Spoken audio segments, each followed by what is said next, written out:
Hunter Biden, troops to the border, and Elon Musk. Oh my. Call in if you disagree. Let's talk about it, y'all. Middle America. And you ain't black. I don't know what I said. The first time ever any... What are you people? We're Americans. We are Americans indeed. My name is Vincent, dear listener, and this is Middle America. We're not left wing, we're not right wing. Shout out to Tasco, shout out to Ben Moen. Looks like we got through behind the steel curtain there, and we're actually able to get notifications from people. Dear listener, as I said, we're not left wing, we are not right wing, we are just right. I'm just messing with you. No, actually, the purpose of the channel actually has evolved over time, and a lot of that is due to the fact that it's become clear that our media no longer serves the original purpose of what the media was about. And the media is supposed to be about telling on powerful people so that those of us who do not have the power individually can collectively come together, vote those people out, or boycott, etc., hold accountable hostage. Unfortunately, what has happened is that our media has actually been bought out by the powerful, or intimidated, or a mixture of both. And now the media and now our social media apparatus functions to propagandize the rest of us, and then they function to silence anybody that goes against their propaganda. And so the point becomes an epistemic question. How do we know what's true? And my solution to this dilemma is to say, you know what? Nobody gets banned. Nobody gets deplatformed. How about we just all compare notes, discuss things, talk things out, hash things out, and then I think the truth, we'll have a better chance at attaining to what the actual truth of the matter is. I think maybe that's a bumpy solution, but I think it's a much better solution than deplatforming people and only allowing one group of oligarchs to determine what we believe and what we shouldn't believe. And that's actually going to be a subject of discussion here. I might start talking about Elon Musk because it really colors a lot of what I've been doing. Shout out to Michael Cooper. What we've all been trying to do collectively in the movement as far as Middle America goes. Shout out to Steve Schaus. And as always, dear listener, you see the little ticker up there. It says call in if you disagree. So if you disagree with any of the subject matter, I think we're going to do 3 subjects today.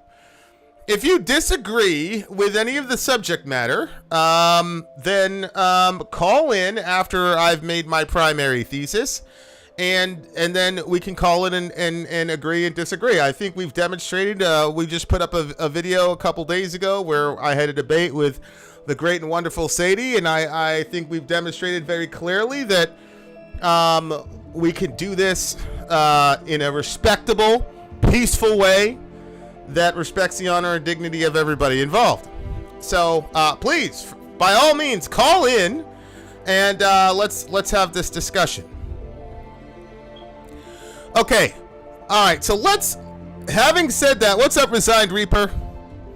Having said that, dear listener, let us deal with subject number 1. Let's start with Elon Musk and the recent, I don't want to say, well, what is it, admission, whatever, from Twitter, that he's actually no longer going to be on the board of directors, which is very, very interesting because, a lot of people were really, really happy about Elon Musk being on the board of directors on Twitter. So this should be a very interesting reveal. Now, we're looking at, I don't want to say, this is the hill. This is rising, the hill, whatever you want to call it.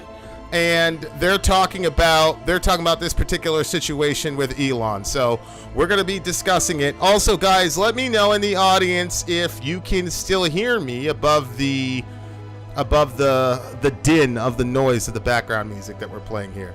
But the first thing that we're going to talk about is Elon Musk. I've decided, dear listener, the first thing we're going to talk about is Elon Musk.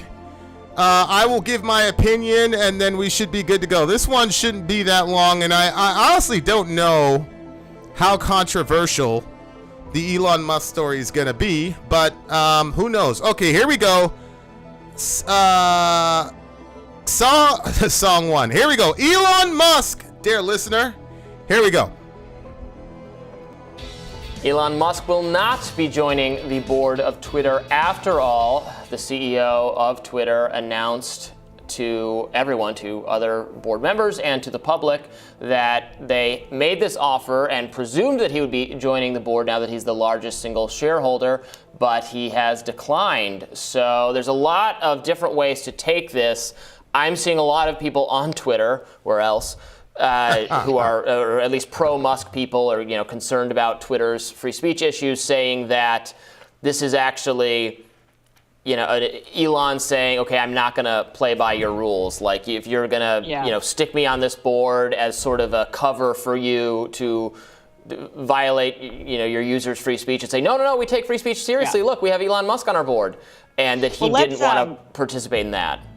That's the the first thing that I thought of when I heard about Elon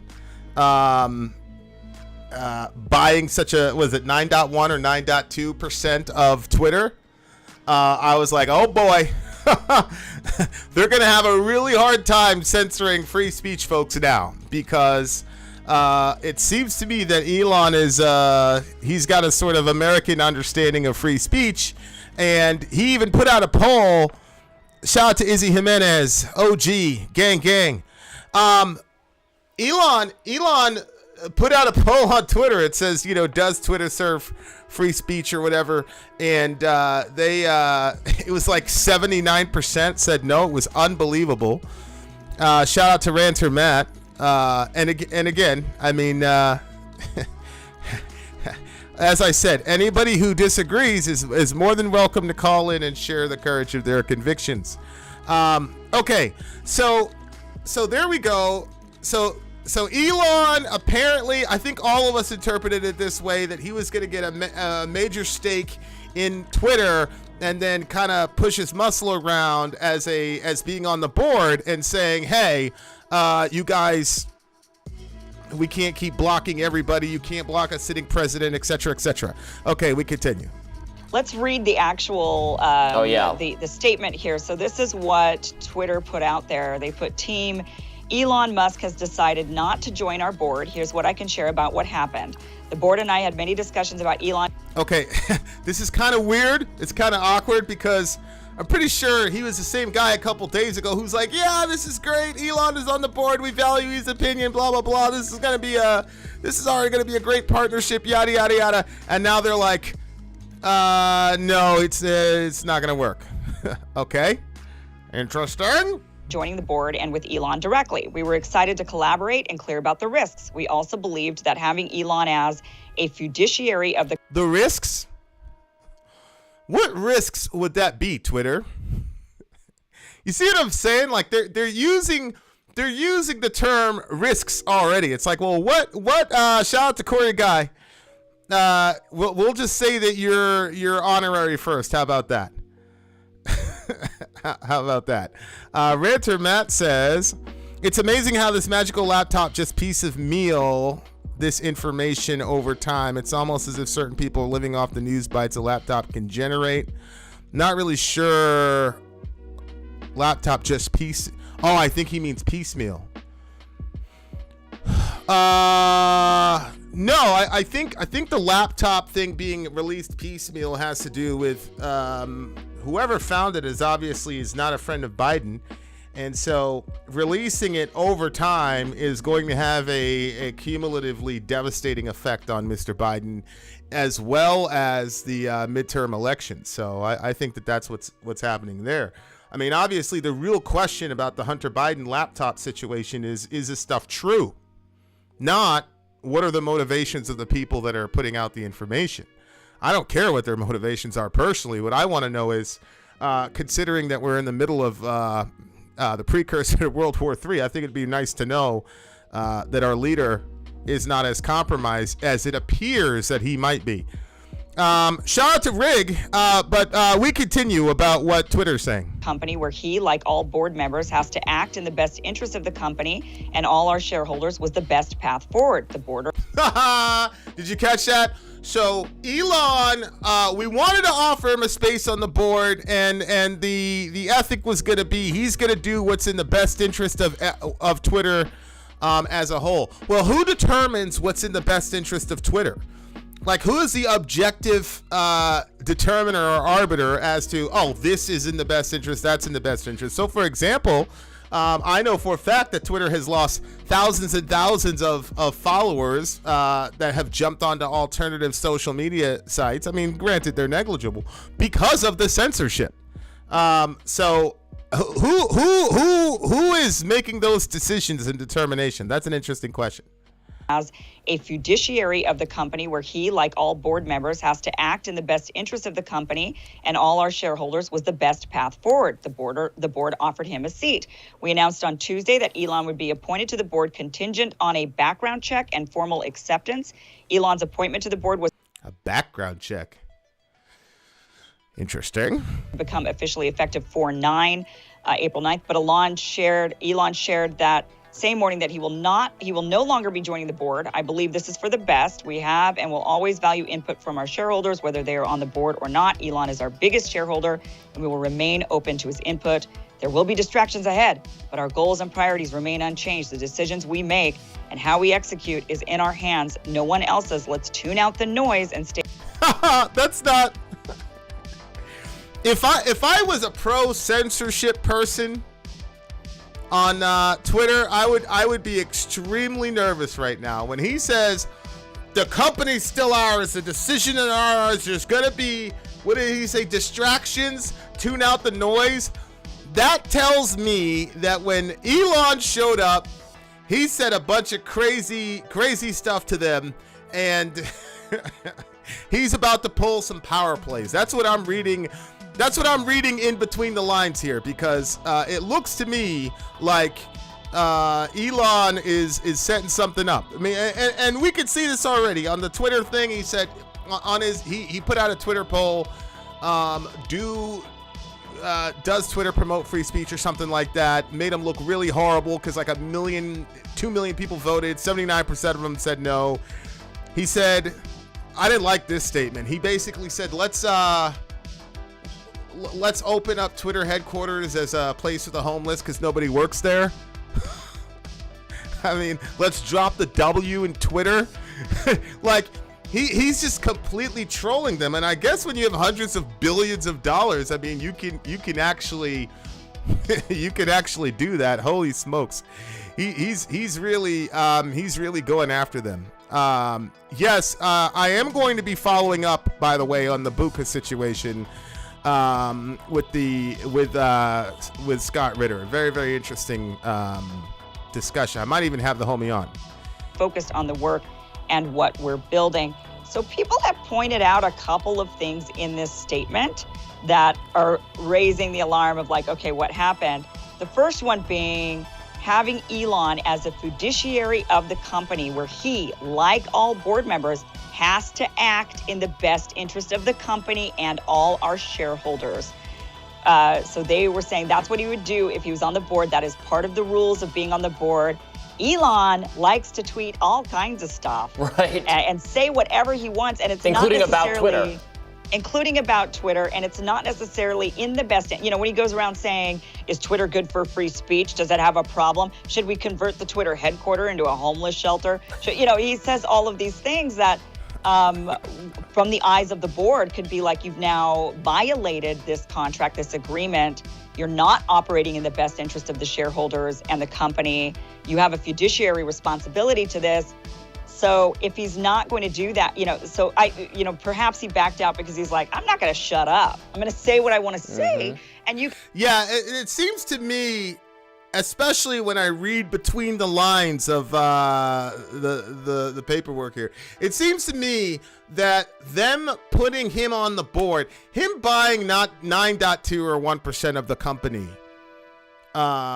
set off a bunch of major red flags. They know he's not somebody. He's highly influential. I think he's got like 8 million followers on Twitter. Highly influential guy.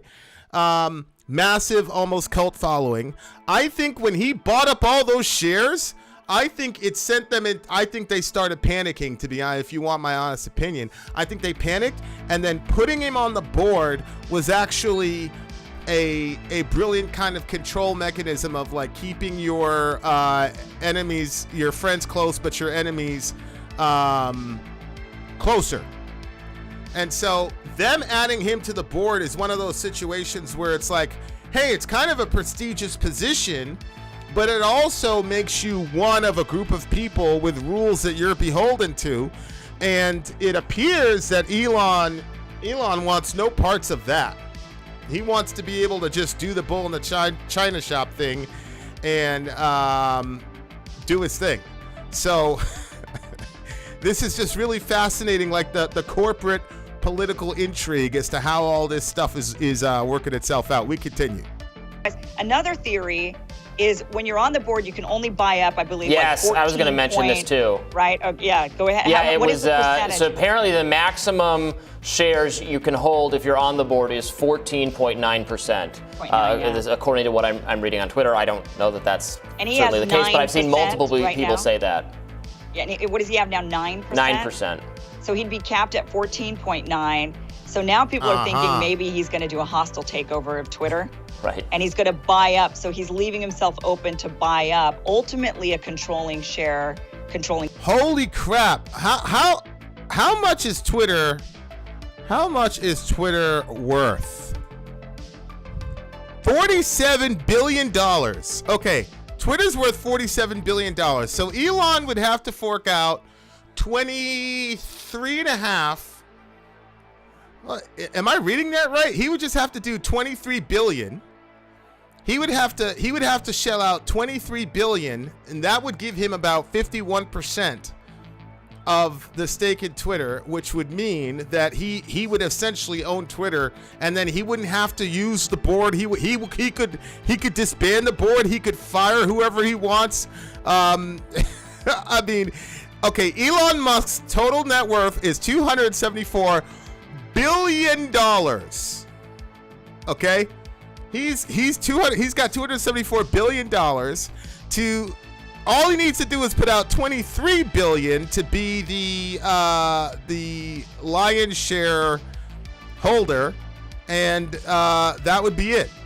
But if he stayed on the board, he'd only be able to buy up 14.9% of the company, which would lock him into being basically a voice, but nobody with any real or material control.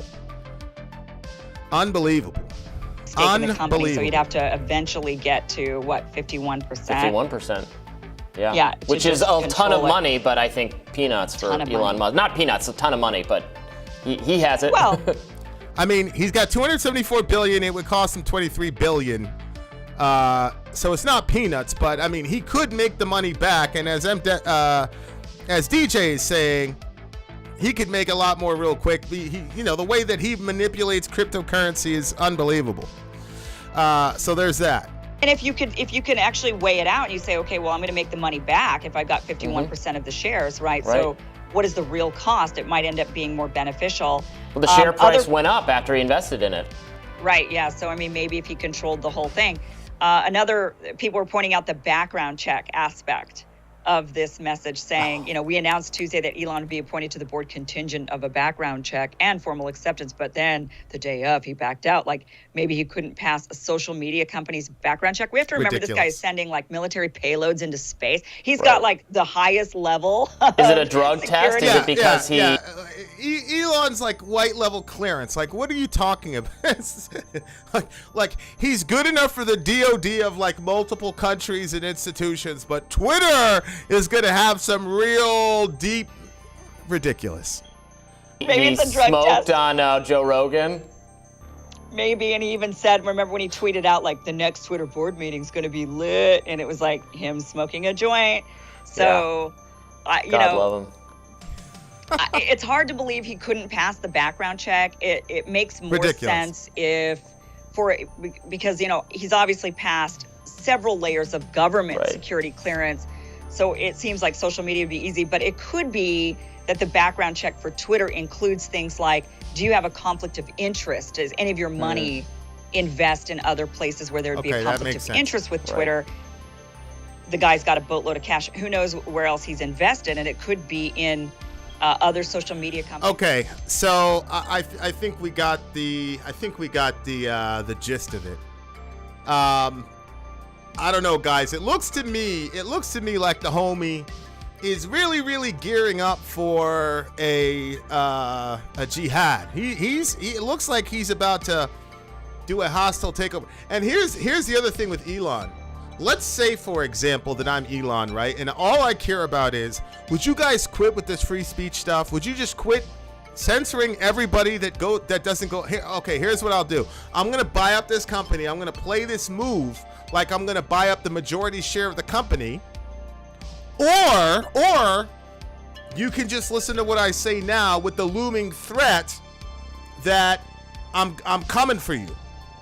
Right? So, like, just the very fact that he does have the resources necessary to buy out Twitter could make it so that when he suggests something to the board, they essentially would have to listen to him anyway, because compromising on letting Trump back in or letting whatever back in might be a more acceptable eventuality than having Elon Musk conquer your company and take it over.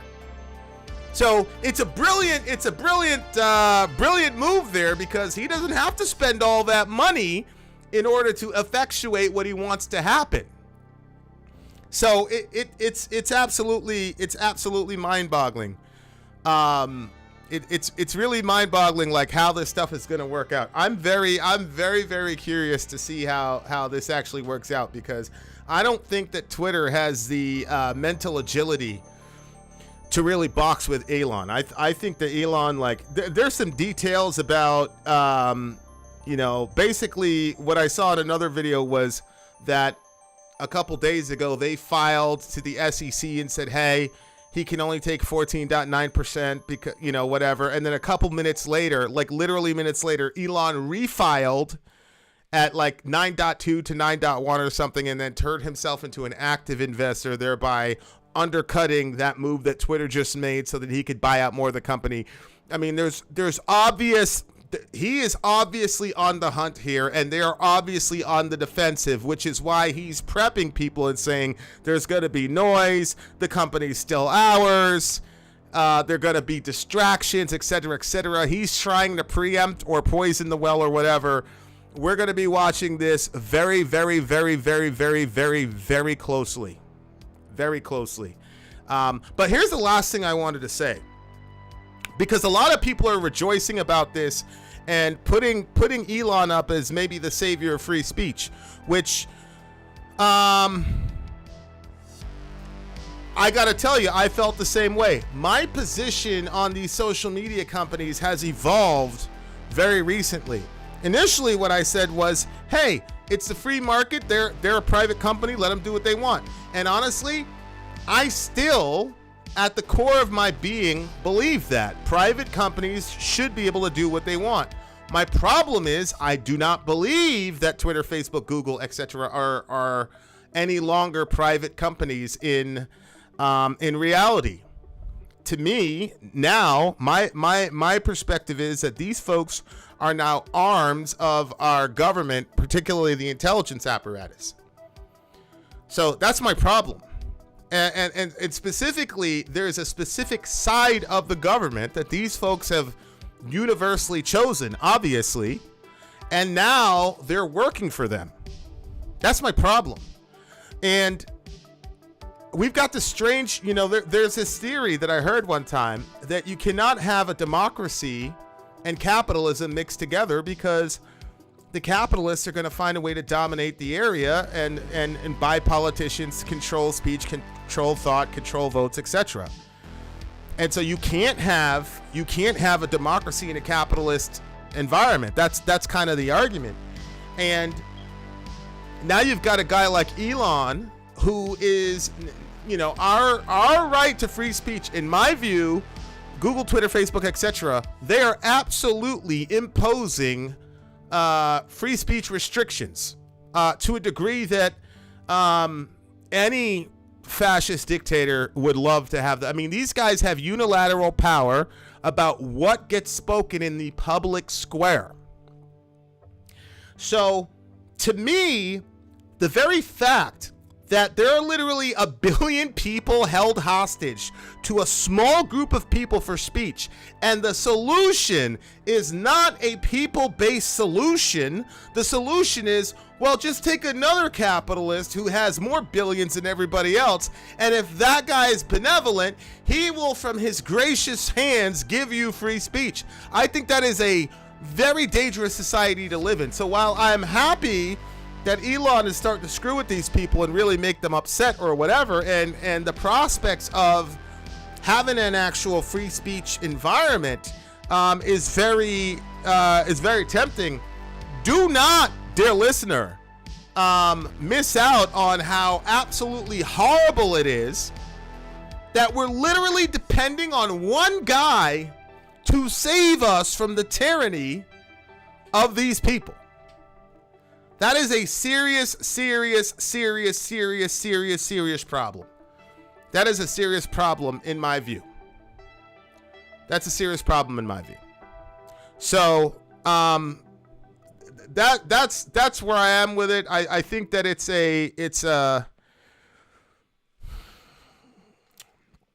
I hope he wins. And I hope I don't trust Twitter. I hope he just shells out the 23 billion or 36 billion or whatever it is billion, and gets control of that organization. And in the meantime, we need to really push and advocate for a digital bill of rights, as one of the listeners said, because we cannot have our free speech rights held hostage to any billionaire. I don't care if they're benevolent or malevolent. One guy should not, or a board of people should not have a controlling interest on the speech, therefore the thought, of literally 1 billion people. That is insane. So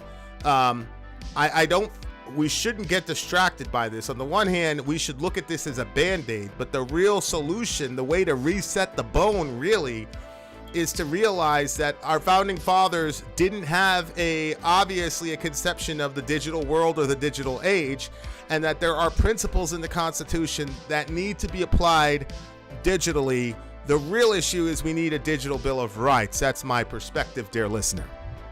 Okay. All right, guys.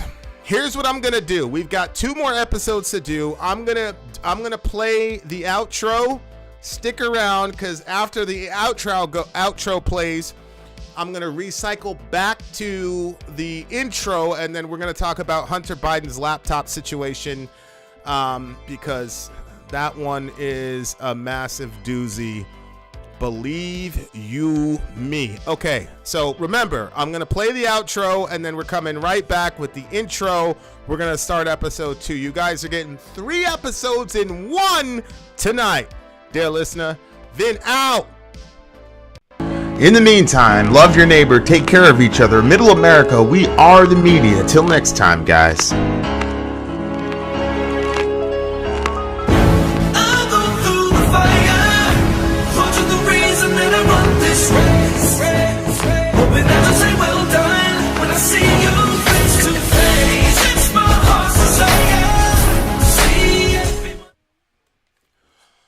Hunter Biden's laptop reveals more disturbing news for the Biden camp. Let's talk about it, y'all. Middle America. And you ain't black. The first time ever any. What are you people? We're Americans. We are Americans indeed. My name is Vincent. This is Middle America with VIN and SORI. We're not left wing, we're not right wing. But we do like having discussions about the situations of our times. And as we've just discussed, it is not for 9 very well accomplished, congratulations, very rich, also congratulations. It is not for 9 people to determine what billions of people can say or not say. And it is not for a very small group of people to determine that certain stories are worthy of us knowing and certain stories are not. It's not for them to decide. Now, one of those stories, dear listener, one of those stories is the Hunter Biden laptop situation. Now, dear listener, you will remember that about a year and a half ago, the Hunter Biden laptop situation broke. The New York Post broke it, I think. And it was immediately branded as a hoax. Now, this was during election season, dear listener. It was branded as Russian propaganda. Of course, it was Russian propaganda. And Twitter actually suspended the New York Post for talking about it. Glenn Greenwald actually had to leave The Intercept because they would not let him post about the situation. Well, recently, after Biden's been elected, the New York Post said, actually, that story that we've been mocking and calling everybody conspiracy theorists about, it's actually true. So now what's happening is we're getting progressive leaks as to what is going on with the Biden laptop story, and apparently this one implicates Joe Biden. The credit goes to the Hill Rising, which, by the way, Kim Iverson is quickly becoming one of my favorite news commentators. I just love her. I think she's great. And I think it's very, very important to hear what she has to say because she's always going up against those. I don't want to. I mean, what can I say about Kim Iverson's partners on that show? I don't know. I don't know. But what I can say is that I do like Kim Iverson. Okay, here's what we're gonna do because I cannot find that freaking file, dear listener. Obviously, I wasn't able to find the file. This one is going to be very, very interesting, guys, because I'm telling you, something is really, really terrible in Denmark, dear listener. And we've got it all figured out together. Now, listen, there might be nothing in this video. I'm not sure because I didn't get to jump into that yet. There might be nothing in this video, or there might be something extremely damning. Who knows? As my friend Al said, if there was nothing really bad about that laptop situation, then they wouldn't have restricted the story, and I agree with that. I absolutely agree with that. Obviously, something is bad. Okay. Chickasaw Scott says, Joe is involved? Must have missed that while polishing my tinfoil hat. Yes, Tasco. Did you hear that the grad student blasted media goon about the laptop story, and her response was, the laptop story isn't interesting to me. Which is complete nonsense. She said, I don't really care about it, whether or not it was Russian propaganda, because the real issue is the laptop story was irrelevant. Really? Okay, so Hunter colluding. Working with Metabiota, investing in them, getting them a DoD deal, researching pathogens, all that stuff, zoonotic stuff in Ukraine while there's a warm war going into a hot war, completely irrelevant. Hunter getting millions of dollars from a former Russian mayor, irrelevant. Him having $1 million plus slush fund with the Chinese. threatening to sue them for not getting him his vouchers. Also, none of those things are relevant between Russia, Ukraine, and China. The three. Okay. All right, dear listener. Let's check it out. Stop distracting me, Tasco. Giuliani has been screaming from the mountaintops that this thing was real. Yeah. No, he has. I mean, I've disagreed with Giuliani in a lot of things, particularly his role in January 6th, but in that particular situation, he was right. Okay. All right, guys, here we go. Hunter Biden laptop. Let's do it. Federal investigation into the president's son is heating up and gaining more traction from the mainstream than ever.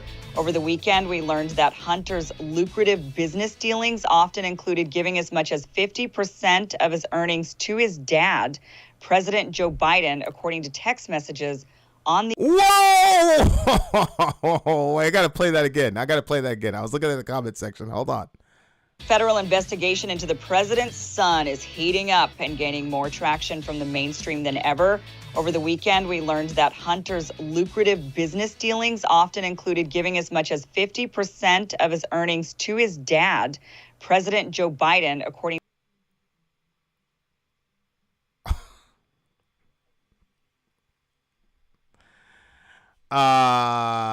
if that's real, I want to see the proof of that. Full disclosure, I'm not a fan of Joe Biden at all, but that is a pretty hefty, that's a pretty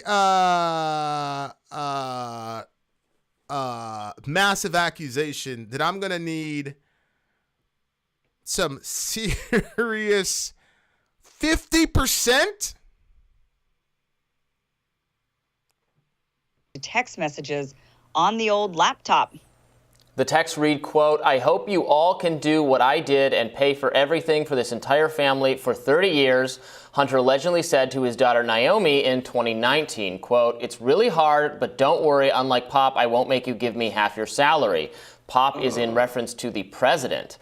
Deputy editor at Newsweek, Baja Angar Sargon, joins us now.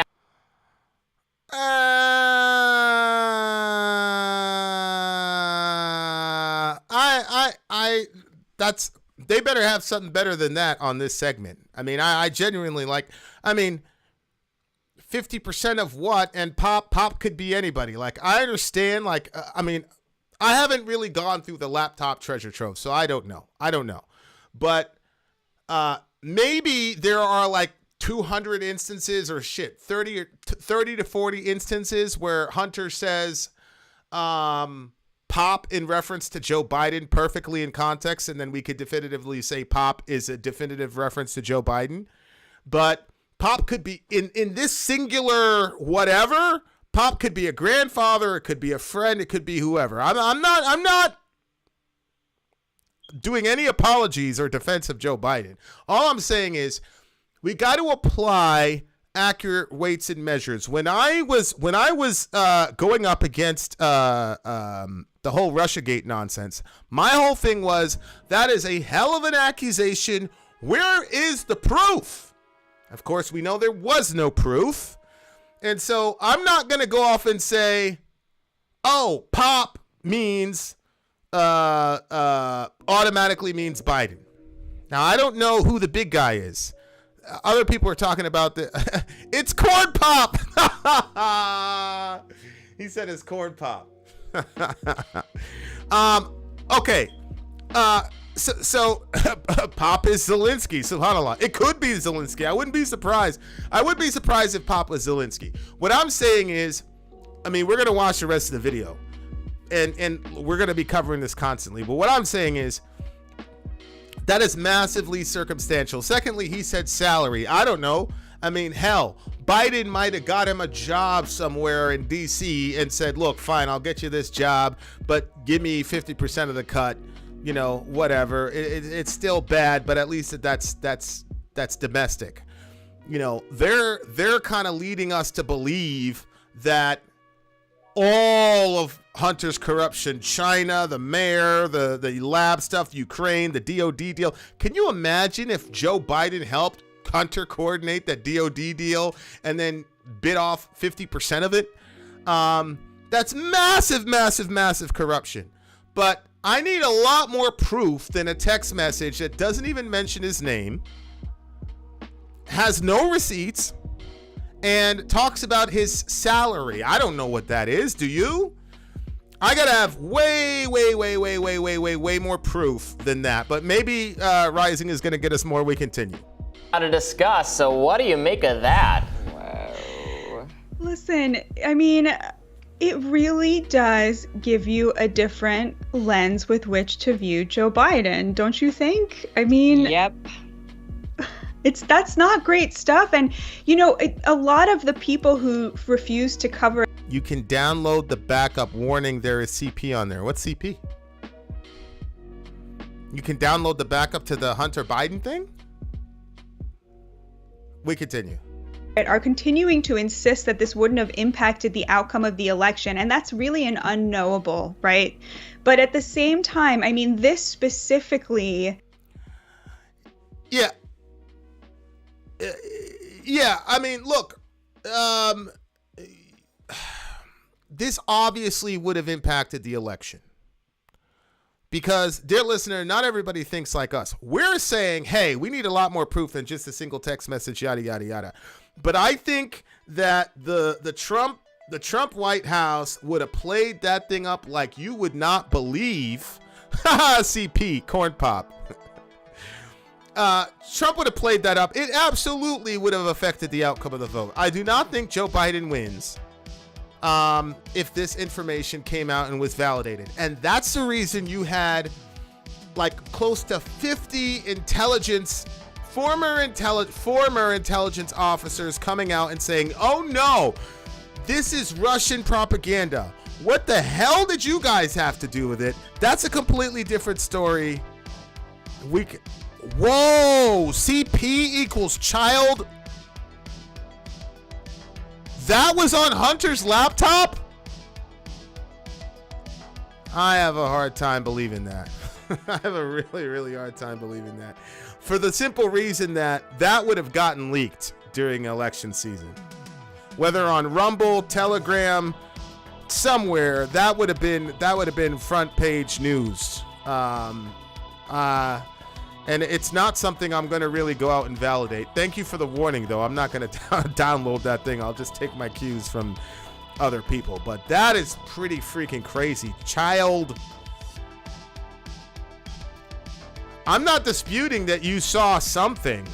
What I'm disputing is that whatever you saw was actually on his actual laptop, because I have a really hard time believing that the Trump White House would have allowed that child whatever to be on there and didn't make a major deal out of it. That's crazy to me. The level with which, you know, President Biden, you know, is alleged by his son to have benefited from his shady dealings, and just the idea of him literally profiting off of it, taking that money as it's kind of, it really does change how you think about the man. I mean, it does to me. This was the first thing I sat back and went, wow, that really, I don't know. I can't say for certain that would not have changed my vote. What about you guys?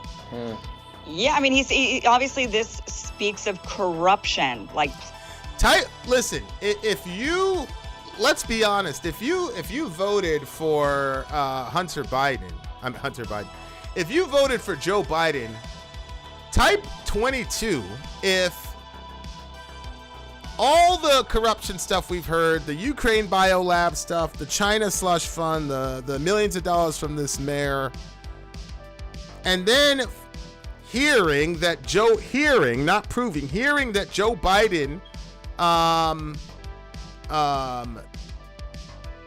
was taking 50%, type 22 if you would have voted differently. I'm not saying if you would have believed it perfectly or that you would have thought that there was complete proof. What I'm asking you is, would you have voted differently if this story would have popped and validated before you went to vote? We continue.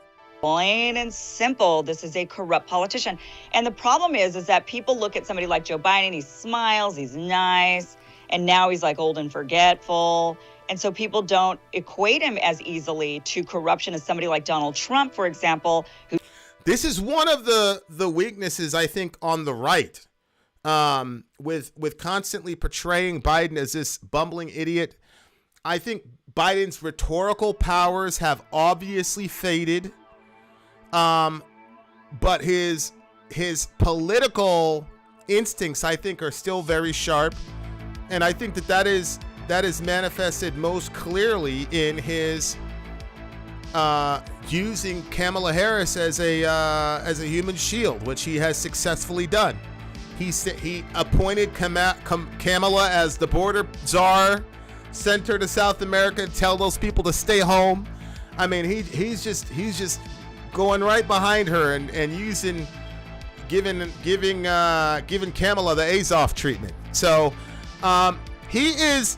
I think it's a weakness on the right wing side and the progressive left side to portray to frame Joe Biden as this bumbling idiot. I think it's a lot more wise to portray him as a guy who has been in Washington for twice as long as I've been alive, and a guy who still knows how to play the game, and a guy who is massively corrupt and is dangerous. I would portray him that way. Portraying him as this bumbling idiot almost to a degree insulates him from any real sort of close-eyed investigation, because even now when I'm hearing like, oh, there's an investigation ongoing, it's like, I'm like, really? And I have to get out of there was this mobster, I forgot what the guy's name was, but there's this mobster, he used to walk around barefoot in the streets of New York, and to this day nobody knows if he was really as crazy as they said he was, or if he was just play acting so that the cops would leave him alone. But it was a brilliant move, in my opinion. And so I think that to a degree that Biden is playing that. And again, I'm not sure that that's the case, but I really do believe that Mr. Biden is not as immensely vacuous as people think that he is. We continue. Out there who's saying rude, crass things, who's upsetting people. And so it's easier to make that guy into a villain, that guy into somebody who's corrupt. But I mean, look, these text messages, this isn't Hunter Biden saying, oh, and I'm giving it to Pop, just as a night, because I want to take care of my old man. He's saying, I'm being forced to give him half. That is, wow, bombshell. Well, no, he said he was forced to give Pop half of his salary. And we don't know what that means. What does forced mean? And is it really half? I mean, are we supposed to take... Let's say that the text is genuine and it really was Hunter. How do we know he's telling the truth? Now, I'm not going to get into Hunter's personal life, but remember, Hunter has some issues with substance abuse, right? And if you've ever worked with those folks, one of the things that they do is they lie, they manipulate. They're always full of self-pity. Because they have to do that in order to maintain their habit, etc., etc. So even if he genuinely meant every word he said, that doesn't necessarily mean it's true, unless there are receipts or a back and forth between him and Biden where he says, hey, I got you this, and this.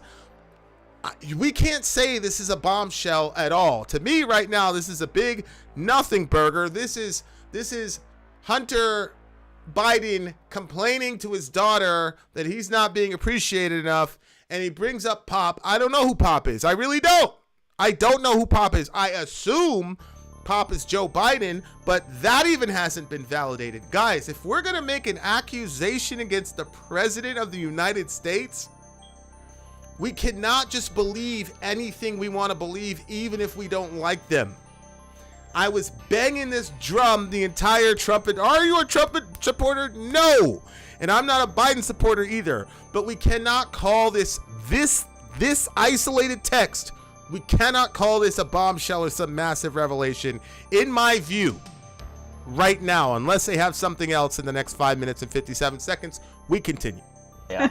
Yeah, I mean, look, he is, a crackhead, right? He is, maybe, there's a world in which, he's misunderstood something. He's not exactly a reliable reporter. But if that is the case, if that is literally how it went down, if his father gave him the impression that that is what's going on here, I agree with you. I mean, this is just like a textbook example of corruption, and one can only imagine how the press would have treated it if one of the Trump kids had been exposed doing something like this, right? I mean, the hypocrisy is really, really difficult to bear, whichever side of the aisle you're on.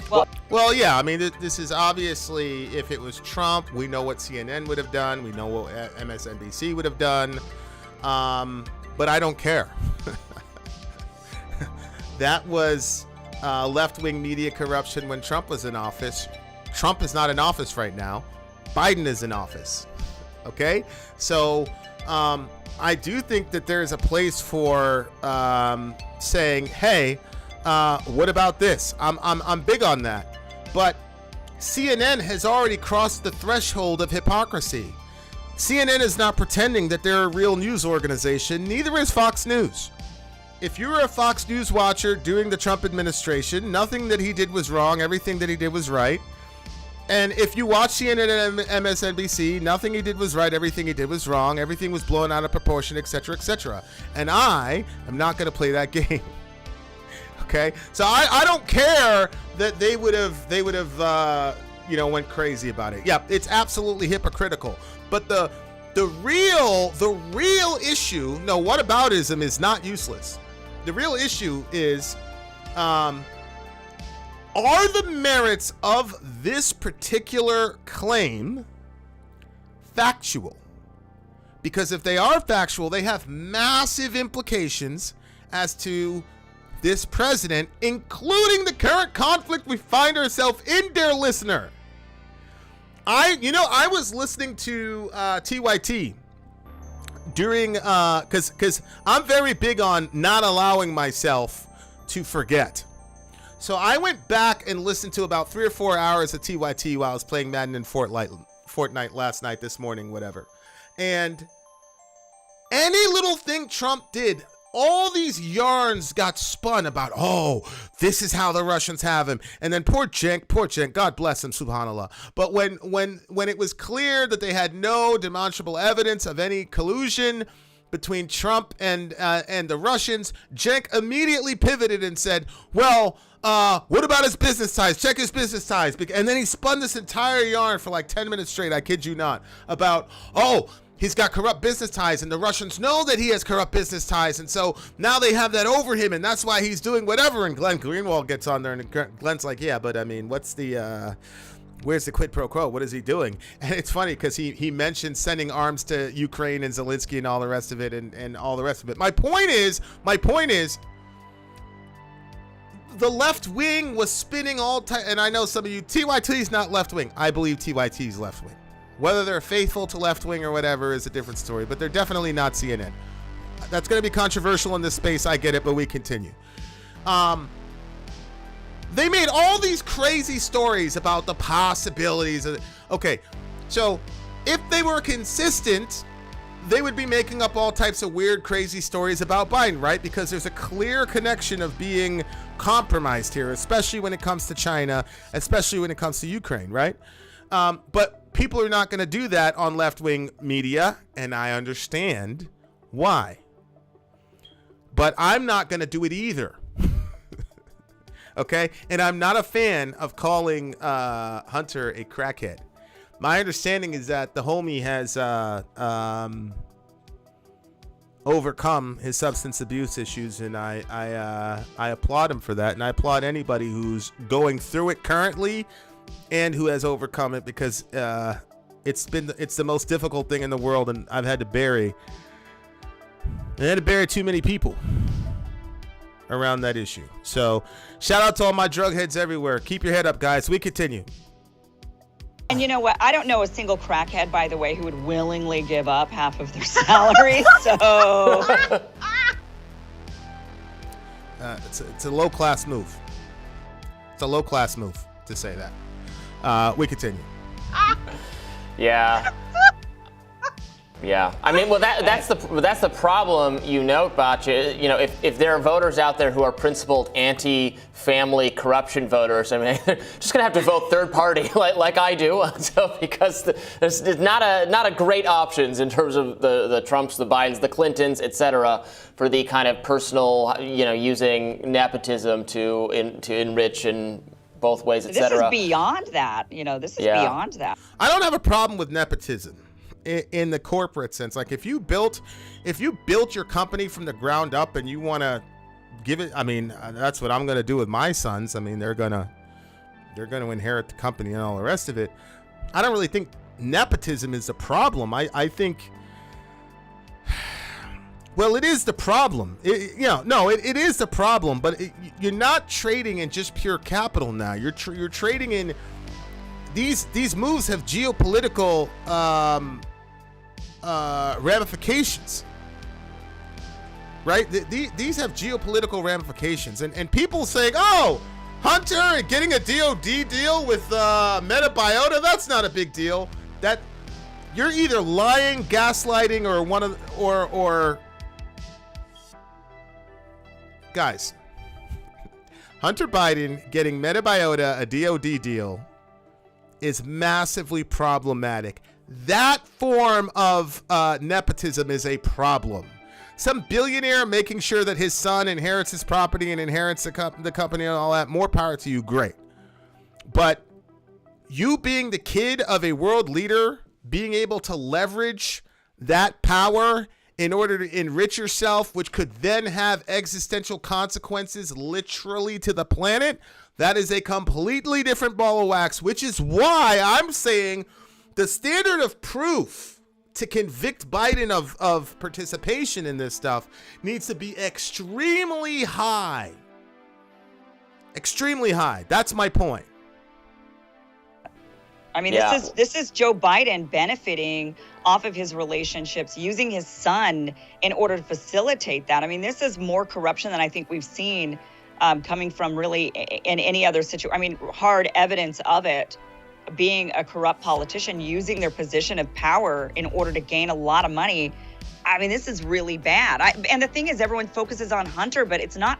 Hunter is just the mechanism for which the corruption happened. The corruption would be on Joe's end, not on Hunter's end. Right. You know, if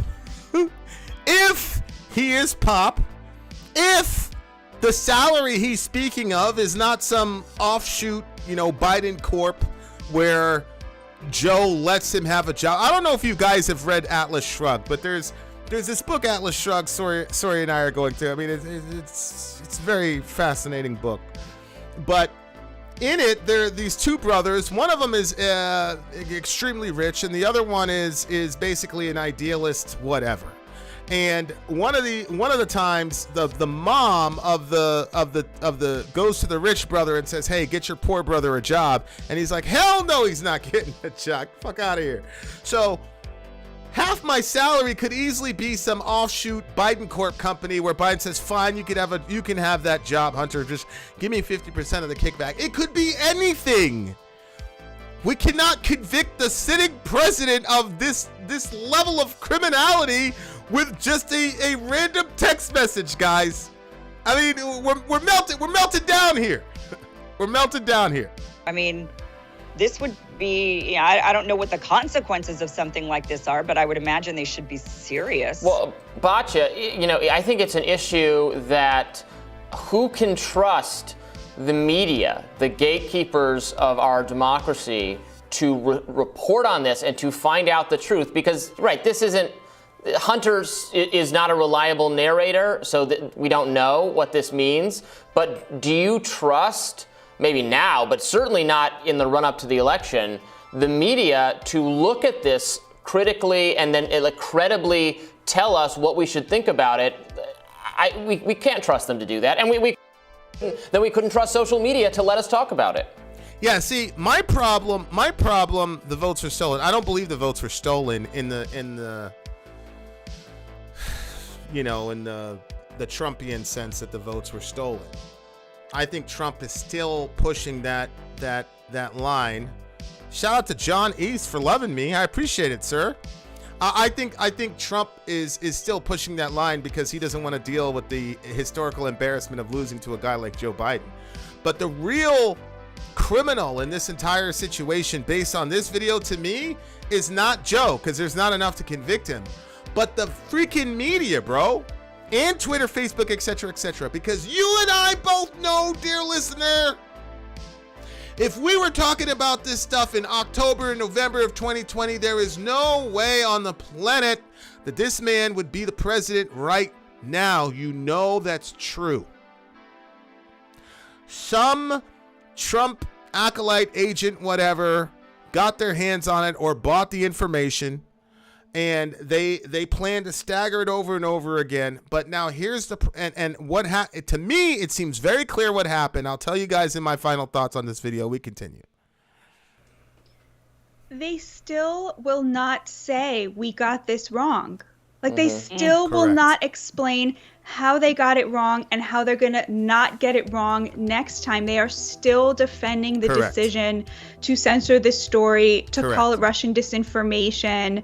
You know, the only outlet, as far as I can tell, that actually had a mea culpa was the Washington Post. And of course, they waited until the New York Times led the way, admitting that it was real, right? I mean, and it was the most pathetic mea culpa I've ever read. Exactly. It was so weak. But just the herd mentality, how no one is willing to speak up for the truth. Like they act as, as a kind of monolith covering each other's butts because nobody wants to be the one taking on the wrath of left-wing Twitter. It's really appalling. The wrath of left-wing Twitter. I think that these folks are overestimating or not understanding what happened. I do not believe that mainstream media and Twitter and Facebook got this wrong. What I believe is they had access to the information. They got on with DNC controllers and said, we've got to have a strategy. You guys have to help us with this Hunter laptop situation, because if this gets out, we got another 4 years of Trump. Guys, remember, the entire theory behind the Russian collusion stuff was that there were troll farms, etc., in Facebook, Twitter, etc., fake news stories based in Russia, and that's what influenced the vote. It wasn't the horrors of Hillary Clinton and how horrible and horribly unlikable she was. It wasn't the fact that she completely abandoned Middle America, wouldn't go to them on the last leg of her tour. None of that. It wasn't the underestimation of the rage of people in our environment and the zeitgeist post Obama. Nope. It was Russian troll farms on social media and fake news stories that influenced people to vote for Trump over Hillary. And I believe that the idealists in social media, big tech, whatever, felt it was their responsibility to even that out in 2020. That's what I believe. And so they were going to do everything in their power to angle the election towards anybody but Trump. That's what I believe. Because I believe that they fell prey to the propaganda that Trump was literally Hitler, blah, blah, blah, blah, blah. And if you honestly believed that there was a guy who was literally Hitler in office, you would do whatever you could do to make sure that he doesn't get reelected as well. That's what happened. That's why that lady, I think Ann something or other bomb, said, I don't care whether or not the laptop issue is true. I don't care because it's irrelevant. It's irrelevant to her because she was going to do any and every Machiavellian move she could possibly make in order to ensure that you didn't hear all these stories and then have to parse out what pop meant and all the rest of it, because 16% of you at minimum, according to even Anderson Cooper, would not have voted for Biden. That's what I think is happening. That's why these people are not issuing mea culpas. That's why they're not correcting the narrative and all the rest of it, because they're purposefully putting this shit out here as misinformation and disinformation because they believed they had a moral obligation to make 2016 right. That's what I believe. That's what I believe. We continue. And you still have people out there saying this wouldn't have changed the election. This was only about Hunter. It was not about Joe Biden. This was irrelevant. It was right for us to censor this. And I think what it shows is how much disdain the liberal media has for the average American voter. They think their job is to keep information from voters so voters won't act reasonably on it, right? As opposed to their actual job, which is to present the voters with information and let them make up their own mind. Correct. Because that is what democracy is about. And you have which right here, like, Godfrey, you don't need to go here. See, this is the other thing about like Trump's messaging that I don't understand. This is the thing about the messaging I don't understand. Guys, you don't need to talk about the steal thing in the context of, you know, the voting legislation. No, this is the story. The media and social media colluding, and the intelligence apparatus colluding together to stop the American people from getting accurate information about a finalist for the president of the United States absolutely affected the outcome of the vote. That's a demonstrable fact. That is your area of complaint. That is something that you can prove without a shadow of a doubt. The stop the steal stuff is weird to me, bro, because Trump was it Amy Coney Barrett, Kavanaugh, somebody else? All the people that Trump appointed voted against him the stop the steal stuff. I think the only dissenting opinion was Clarence Thomas, and you guys know why that happened. So like, that to me is such a horrible argument. The real argument is what we have proof of. What we have proof of is the media using their influence to control the outcome of an election. It's the same media apparatus that was telling us that a couple troll farms and things like that could affect the outcome of the 2016 election, then using the same methodology to affect the outcome of the 2020 election. That is the complaint, and that is a legitimate complaint. It is. Now here's Stoudman. To be fair, Trump was a fascist. He checked off several items on Umberto Eco's list. This is someone who wanted to imprison people for 10 years if they defaced a monument. No, Stoud, no. Fascist means something. Fascist means something. If you want to talk about people imprisoning people, that would be Joe Biden with the First Step Act, Stoud. He actually did it. Joe Biden was a vice president during the Verizon scandal, when millions of Americans were spied on by our government. Joe Biden was the vice president when the cages were being built, and he's now currently the president where the kids are still in the cages. So we're not going to do this thing where we reinvent terminology and say that Trump was a fascist. He was not. He wasn't. Neither is Biden, although on the scale, Biden is much closer to fascism in his actions than Trump. So we're not going to play games with words. Okay? He was not a Nazi. He was not a fascist. We do have Nazis on the world stage currently, but Trump is not one of them. But here's the reason I'm taking time to unpack that. Here's the reason why. The reason I'm spending that time is because of all of this silly rhetoric about Trump being a fascist and a Nazi and all the rest. And Stout, if you disagree, please call in. We'll have a discussion. If you were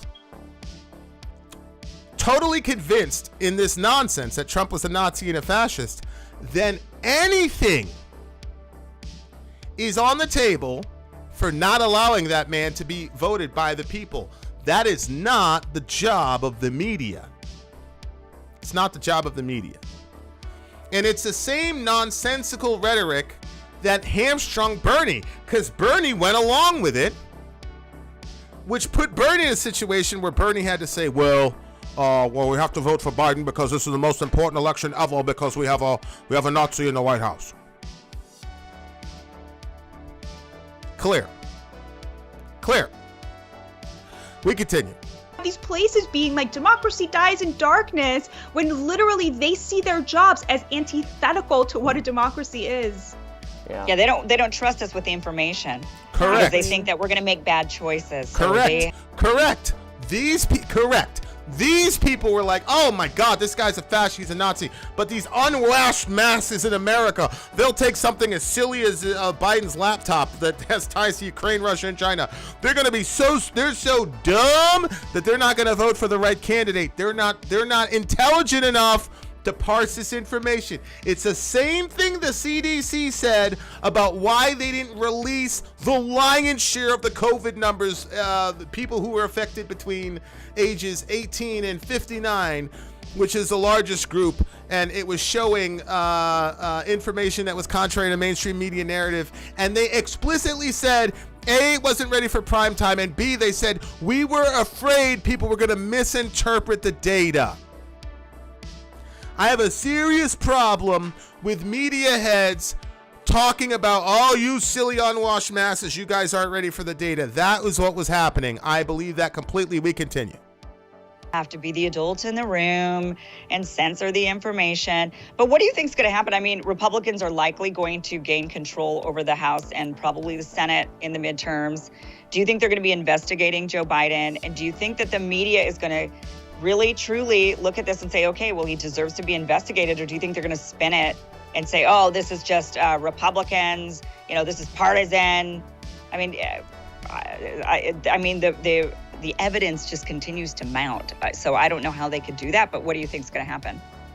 I mean, unfortunately, I've been pretty convinced that when the Republicans retake the House, they will find an excuse to, impeach Joe Biden, whatever it is, right? We're in sort of like impeachment revenge mode, I think, on the Republican side. And so I think, sure, yeah, they're going to throw whatever they can at him just as revenge, over the double impeachment of Donald Trump. And, so, I mean, it's very hard for me to imagine that we'll ever have a president again who's not impeached. It's sort of the cynical part of me, especially looking at where this Republican Party is at, its pettiness, its vindictiveness, its inability to just take the win that the Democrats are presenting them by being crazy, and the need to out crazy the Democrats, however crazy they get. So yes, definitely. Although I do think that, I would like answers about a lot of the stuff on this laptop, and I do not trust the liberal media to give them to me. Luckily, there's conservative media in America as well, and I say that as a lefty. You have to really read everything in order to just get a sense of what's happening. You do.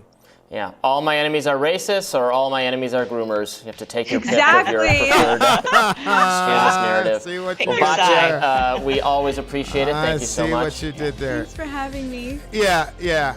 And I love you, Stout, but you obviously haven't learned your lesson. I think you're completely wrong. The term Nazi has an actual historical application to it. Trump was in no way, shape, or form a Nazi. He wasn't. The closest thing that Trump came to being a Nazi was giving weapons to Ukrainians, which would be used by the Azov Battalion, Right Sector, etc. Calling Trump a Nazi is a very dangerous rhetorical device because, again, if it's literally true, then we would have to do any and everything and bend every and any rule to get the man out of office for the sake of the public good. Trump's the acts, the things that he actually did, not the shit mean things that he said to Ilhan Omar. Not him saying, I want you to have 10 years for defacing. I'm talking about laws that were actually passed. We're nowhere near Nazism. And when you throw that term around loosely, it has a bunch of very negative ramifications. One, it gives you Nazi fatigue, which is one of the reasons many people are completely desensitized to the fact that we're currently materially and financially supporting Nazis right now in Ukraine. That's one. And two, what it does is, again, it gives inordinate power to establishment Democrats over and against the left. Because what happened, Stowd, to Bernie Sanders when he went to North Carolina? Well, here's what happened. What happened was, while Bernie was getting arrested for marching for the rights of black people, Joe Biden was trying to pass busing legislation so that his white kids didn't grow up in a racial jungle. So when it came time to vote, you know what happened? They got themselves a nice establishment Negro, and he got up there and he whipped those folks into a frenzy down there in the Carolinas and said, we got to vote this guy out. We got to make sure that we get a candidate can win. Bernie can't win. We've got to vote for Biden. We've got to do everything we possibly can to get this Nazi out. So black people ended up voting for the guy who's been massively destructive to our community and against the guy that has been a consistent supporter of our community when his life and his freedom was on the line. Because I don't know if you remember this or not, but in the 60s and the 70s, white folks died for marching with us. So this silly rhetoric about Trump being a Nazi and a fascist and all the rest of it was weaponized by the establishment Democrats in order to scare people to death to not vote for Bernie Sanders, including black people. Words have meanings.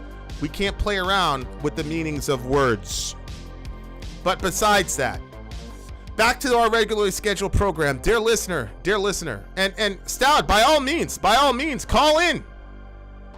So see, that's why we voted Biden, because anything is better than a fascist. I don't throw it around loosely. I did my research. The guy realized most of his arguments were fascist. Okay, Stout, call in. Let's have a discussion.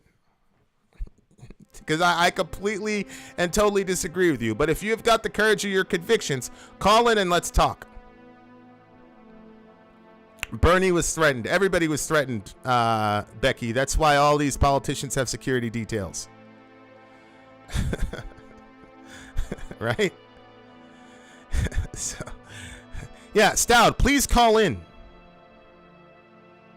Because you said the man was a Nazi, you said he was a fascist. So please call in and let's look at his legislative record, etc. And then we can come to a conclusion.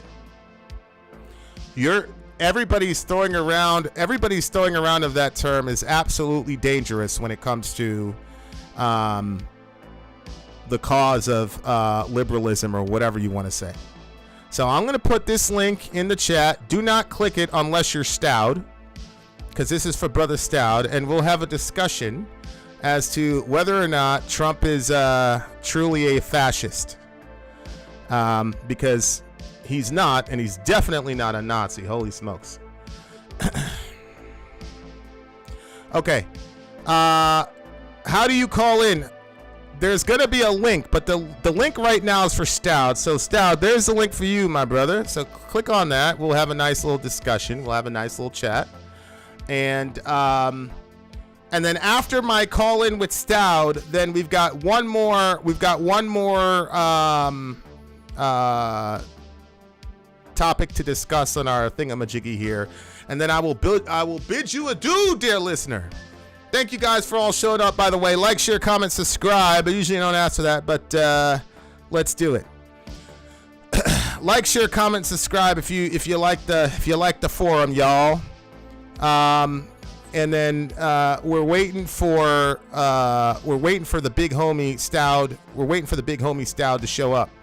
But yeah, guys, while we're waiting for Stout to call in, this has been a real issue with me and the media. How anybody continues to trust the media is really beyond me. And maybe we could have a discussion one day where we talk about how you guys figure out what you believe, who you believe from the media, who you don't believe, that type of thing, because it's become a real science project over here in my household, at least, because the shit is just unbelievable, the things that we're seeing and the games that these folks, these media types are playing, and just the absolute complete arrogance of these people is mind-boggling. Sometimes it's really hard to believe how insanely arrogant these people are, because I mean, I got to tell you,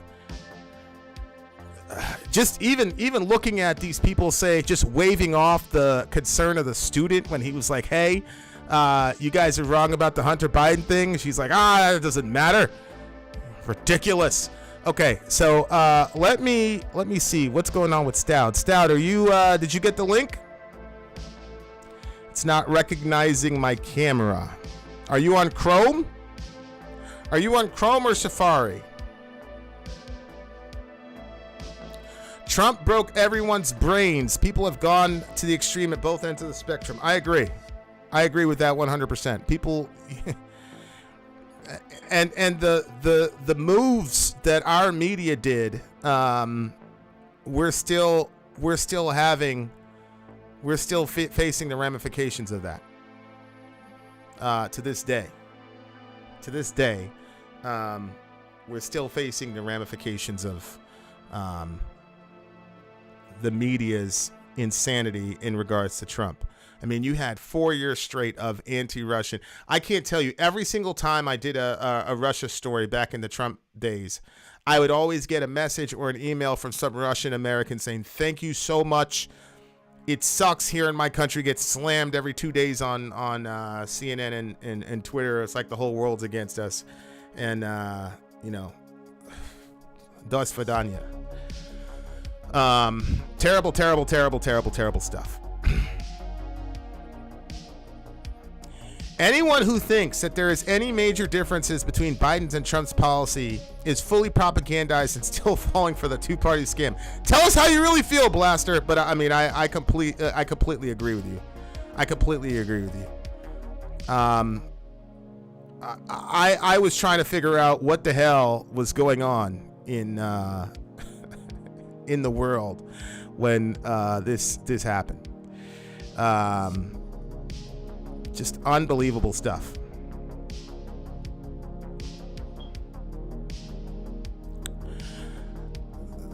Let me put the link back again in the stream for Stoud. Come on down, Stoud. We've got one more story to do. That's NATO apparently sending troops to the border. I'm not sure if that's happened. Still not working. I mean, literally all you have to do is click the link. But that's okay. We'll land the plane. We'll land the plane on this episode, and then Stoud, if you can, if you're in a situation later on where you can get on, that's okay. Call in and get on, and we'll be good to go. Yeah, but you can use your phone, you can use your computer. You don't necessarily need it just that. I mean, you literally click the link and you put your names on. Okay, all right, that's fine. That's fine. So I'll put final thoughts. I'll put my final thoughts on, and then we'll go. Okay, so here's my final thoughts about the Biden situation. That was a big nothing burger. Hunter Biden sending a text to his daughter about his dad is nothing. I don't care what claims he makes. Secondly, he didn't mention his dad. He mentioned Pop. People are saying, oh, you're being too picayune. You're being too... Yes, I am, because we're accusing a sitting president of a massive crime that is almost literally bringing us to the doorstep of World War III. And if you're going to accuse him of something like that, then I want to see real hard definitive evidence, not circumstantial evidence where you put little, where we have to figure out, did this happen, that. We're not doing it. I'm out on that. So to me, this says nothing, like literally zero about Joe Biden. It does tell me everything I need to know about the media. The media is the real culprit here. The bombshell is about the media's overt complicity and social media's overt complicity in rigging an election and influencing effectively influencing the outcome of an election. And if you're okay with it because, well, Trump was a Nazi, blah, blah, blah, then you've fallen perfectly into the PSYOP, because the entire PSYOP was to exaggerate Trump, make him the worst boogeyman of all time, so that they could put in, because they knew they had nobody except for Bernie. They knew they had nobody except for Bernie. They initially tried to prop up Kamala. That didn't work. And then they had a long shot with Buttigieg. You remember this whole thing in Iowa? Buttigieg was able to declare that he was the real winner so that Bernie wasn't able to get the little bump that you're supposed to get. These people had been manipulating the election since day one. And I would submit to you graciously that the 4 years of Russia this, Russia, relentless Russia coverage was designed to get you in, to convince you that this man was hella worse than he actually was, so that you had to swallow their candidate. And that word was literally used by Joe Biden's wife. So, sorry. I still think the ramifications of the decisions of the media are there for everyone to see, and they're not good. And I also believe that it played party to, and I don't know the percentage, but I believe it played party to the fact that we're in a conflict right now in the world. For sure. All right, guys. Okay, here we go. So last story's coming up. I'm going to play the outro, and then we're going to go back to the intro, and then we're going to play the last story. Thank you guys for hanging out. Like, share, comment, subscribe. Remember, I'm going to play the outro, but then we're going to skip back to the intro and play again. In the meantime, love your neighbor, take care of each other. Middle America, we are the media. Till next time, guys.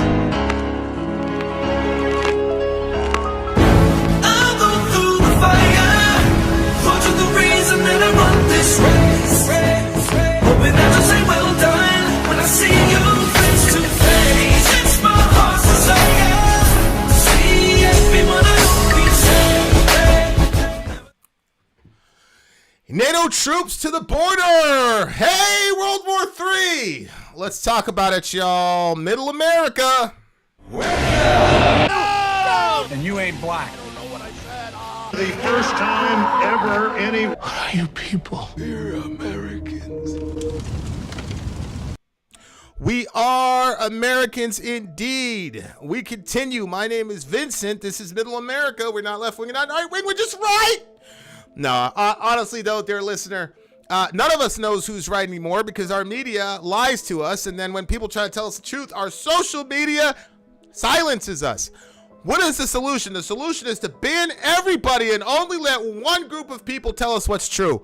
I don't think that that's right, and I don't think you do either. That's why we've got the call in to if you disagree banner right there. The way this show's going to work, dear listener, is I'm going to play a story. We're going to talk about the story, and then I'm going to give my perspective. And if anybody in the audience, dear listener, agrees or disagrees, you can call in and we'll have a discussion because the echo chambers are killing us, voluntary or otherwise. Okay, now, having said that, dear listener, no costume change for the encore. Yeah. Looks like my my audio is cutting in and out. Let me know, dear listener, if the audio is still cutting in or out, or if it was just one little fluke thingamajiggy. Okay. How much do you charge per discussion on this channel? It's a free speech environment, so it's currently free. See what I did there? But only people who disagree can jump on into the onto the soapbox. The soapbox is a little link.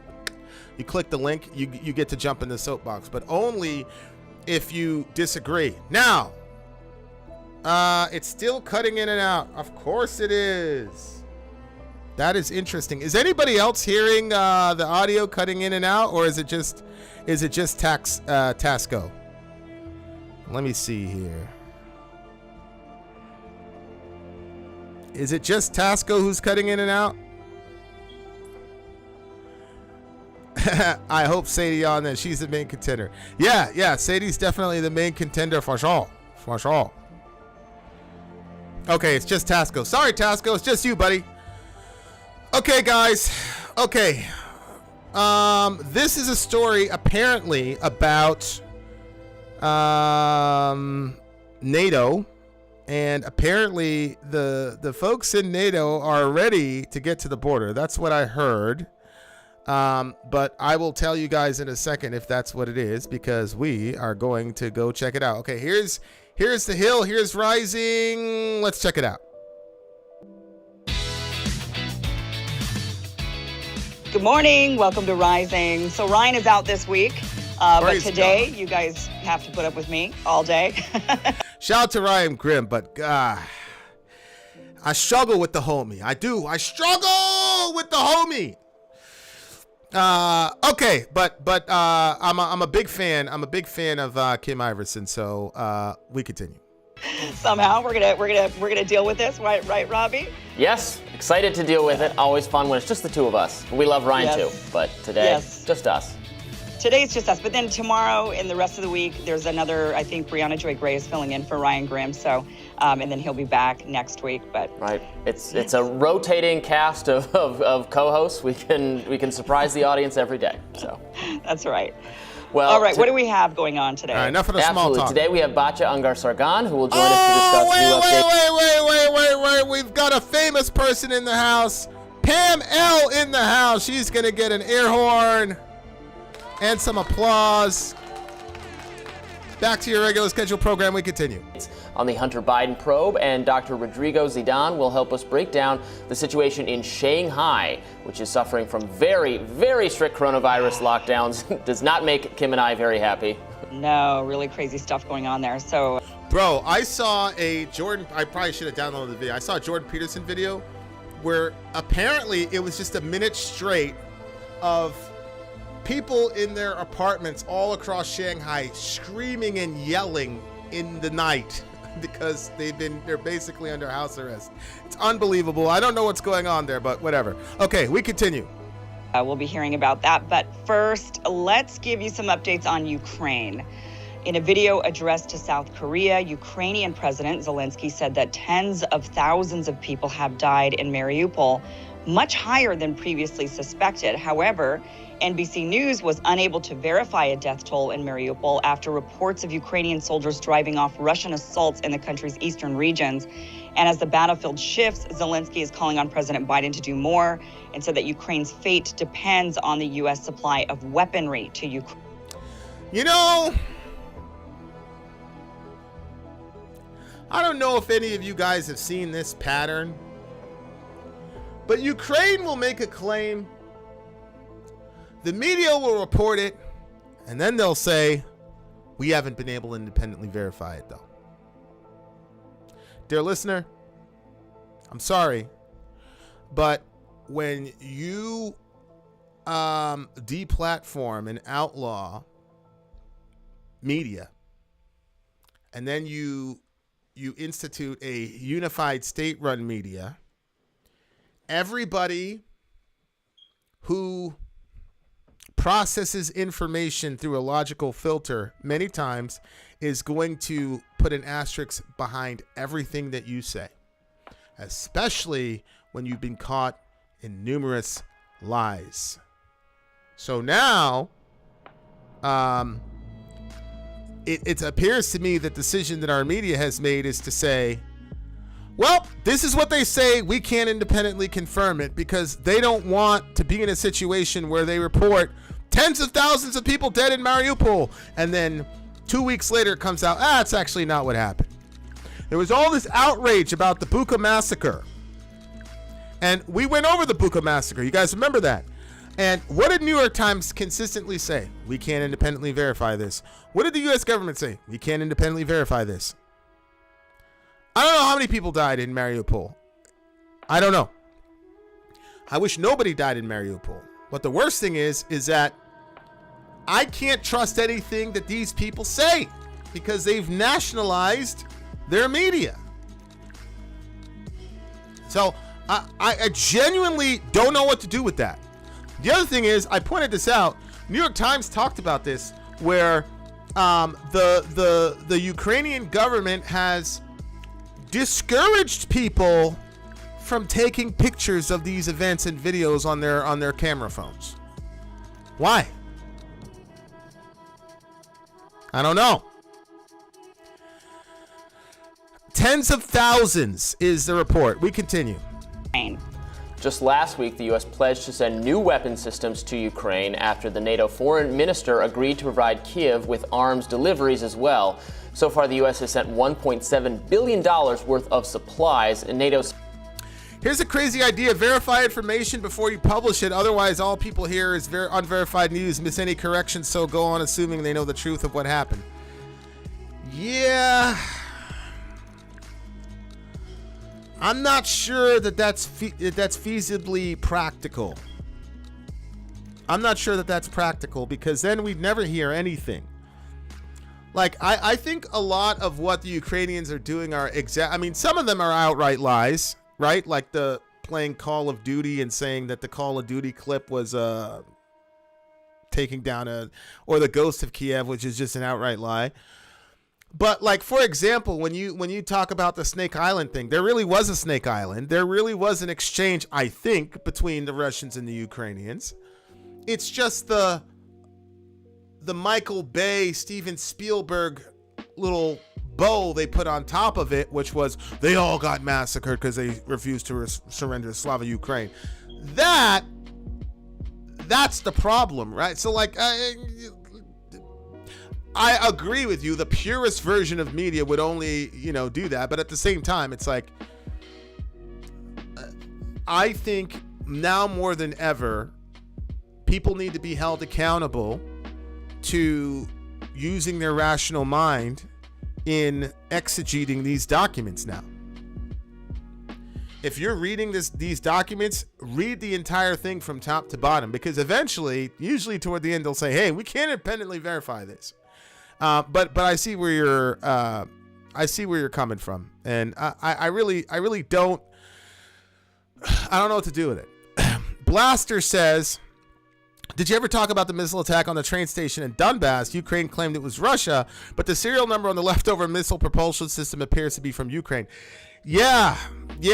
I'll probably run a story on that. I was waiting to see what people were going to do, but what's interesting to me is like, it's like we've moved on from it. Like the Bucha thing happened. Like I would assume if the Bucha massacre was really confirmed to be really Russians, that this would be in the cycle over and over again. I mean, it was in the cycle for a day or two and now it's like gone. And then the train station thing happened. That's also gone. And I heard about an hour before showtime that there was a chemical weapons attack in Mariupol. It just looks like we're just going to throw all the darts at the dartboard. Inshallah, one of them sticks. I don't know. We continue. You did miss the Elon part, Pam. Secretary General Jens Stoltenberg said NATO is working on a plan for full-scale military presence on its border in an effort to battle future Russian aggression. Originally, it was reported that NATO forces were planning a permanent presence at the border, but Reuters since changed that headline. So, yeah. Thank God. I mean, because what is permanent? How can you say something? YouTube, that was Reuters. It wasn't RT. Don't ban me. Because that's the excuse YouTube, Twitter, and Facebook has been. Oh, you wrote an article one day for RT, so that means we can ban you. Unbelievable. Is permanent. It very well could end up being permanent, but I guess you don't really want to make that sort of commitment. But what's really interesting about this is to say, okay, there's going to be a NATO presence, a nearly permanent or just a very long-term, very substantial, significant presence of NATO. Who pays for NATO? The United States pays for NATO. Right. So is the United States going to be going over there and supplying troops and more weapons to defend Europe against a threat that, look, I know I didn't believe that Russia was going to be invading Ukraine. Neither did Zelensky, neither did Germany, neither did France. But I don't really think there's an actual threat to Europe for a Russian invasion of some sort. Russia has a very unique relationship with Ukraine. Ukraine is very different for Russia. They call it Little Russia. It's always been that way. Ukrainians are Little Russians. It's a very, very different relationship with Ukraine than, for example, Poland or the rest of Europe. So I don't know if this is, I don't know how great the threat actually is to Europe. But nonetheless, we're going to be spending tons of money. The United States spends, on average, about $800 million to NATO. The next. Unbelievable. Unbelievable. But guys, you guys remember this. I remember the only reason I remember this is because, like I said, I've been listening to TYT and Glenn Greenwald about the Trump administration because I wanted to kind of renew. It's very important to me that I don't forget the narratives that people were spinning. So I go back and I listen to left wing, right. I listen to what left wingers were saying a year and a half ago, right wingers a year and a half ago, et cetera, et cetera. One of the things that was really fascinating to me was when Trump was going after the Germans because of the Nord Stream 2 pipeline. Remember the Nord Stream 2 pipeline was supposed to significantly reduce cost of gas in for the Germans, for the Europeans. But the Germans had to certify this Nord Stream 2 pipeline, which, by the way, was going to circumvent Ukraine. They would be out $2 billion if Nord Stream 2 made it through. It was going to circumvent Ukraine and give a direct line to Europe. It was going to enrich the Russians, and it was going to lower the cost of gas for the Germans. And Trump was going after Merkel hardcore and saying, how can you approve this? We're holding you guys. We've been defending you guys against the Russians with NATO since the beginning with NATO. We're the ones that got the ball taken down. And now you're going to go and give gas to this adversarial group of people, yada, yada, yada, yada, yada. But this is all while Trump was a Russian asset, dear listener. My point is the delay of the certification, and now Putin, you went in there. I just think it's horrible for you to go in there for so many reasons, Mr. Putin. But Putin goes in there now, and now the Germans are saying, okay, you're out. You're out on the gassing. We're not giving you the certification. The Ukrainians still get their $2 billion because the Russians, people don't know this, the Russians are still giving gas. They still gave the gas to the Germans about a month ago. The Germans bought gas from the Russians a month ago before they were disallowed to buy gas from the Germans from us. So there's a real sort of symbiotic vassal state benefactor type relationship between the U.S. and Europe when it comes to NATO. That's one of the reasons why Trump back in the day threatened NATO. He said, y'all want to keep playing? We're going to pull out. How's that? Pay up. You remember that? Unbelievable. We continue. Highest spend is something like 10 times less than that, 80 or 60 million dollars annually. So now we're going to be defending Europe. I guess we withdraw out of Afghanistan in order to go and spend a bunch of money on weapons for defending Europe against a threat, like I said, I don't think is that big a... Correct. A threat that was instigated by us. The logic here is amazing. We instigate this problem. We create this problem. So now we need to send NATO to defend the people that the war happened due to NATO's provocation and instigation. So now we're going to have Russia, Ukraine, and then we can have a bunch of NATO troops at the border so that Russia can be in a perpetual state of tension and war. Because that's been our design from the beginning, in my view. We continue. An actual threat. I could be wrong, but... I agree with you. I don't think the rest of Europe is actually threatened. Not right now, at ridiculous. Least. Probably not ever. Like you said, and it's different. It's a different circumstance, right? We're arguing over Ukraine, and I think what Russia is doing is terrible, and they should absolutely stop. But the claims they're making about Ukraine, like you said, are not claims they're making about the rest of Europe more generally. And even if they were, isn't it a problem that the U.S. is virtually solely responsible for the death for the defense of the free world? Unbelievable. American voters have indicated to their political leaders how many times that they don't want us to be the world police. They don't want They don't want our government to take that role. They want our government to concentrate on problems domestically, issues that we're facing. They don't want this global policeman-like thing. And yet, that's the role our government leaders and it doesn't matter which party's in charge, frankly. Even though Trumpian Republicans talk about no, we're going to be not world police, we're going to be domestically focused. It always ends up in this. We'll protect all of Europe. Yeah, we'll stay in the Middle East forever. It's unbelievable.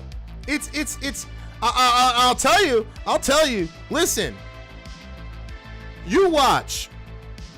That Trump DeSantis ticket. See, here's the thing about the last segment, right? Where we talked about how the media colluded in order to get Biden elected because Trump was literally Hitler, so that we could vote for Biden and so he could send literal Nazis billions of dollars in aid. But here's the thing that's going to happen. People are going to be so... Do not get confused, dear listener. Please, do not get confused by the little flags in people's Facebook and Twitter profiles. The minute Americans start truly feeling the ramifications of this shit, you will not believe how quickly they will flip on this entire thing. We're the most selfish, self-centered people on the planet. You know how I know?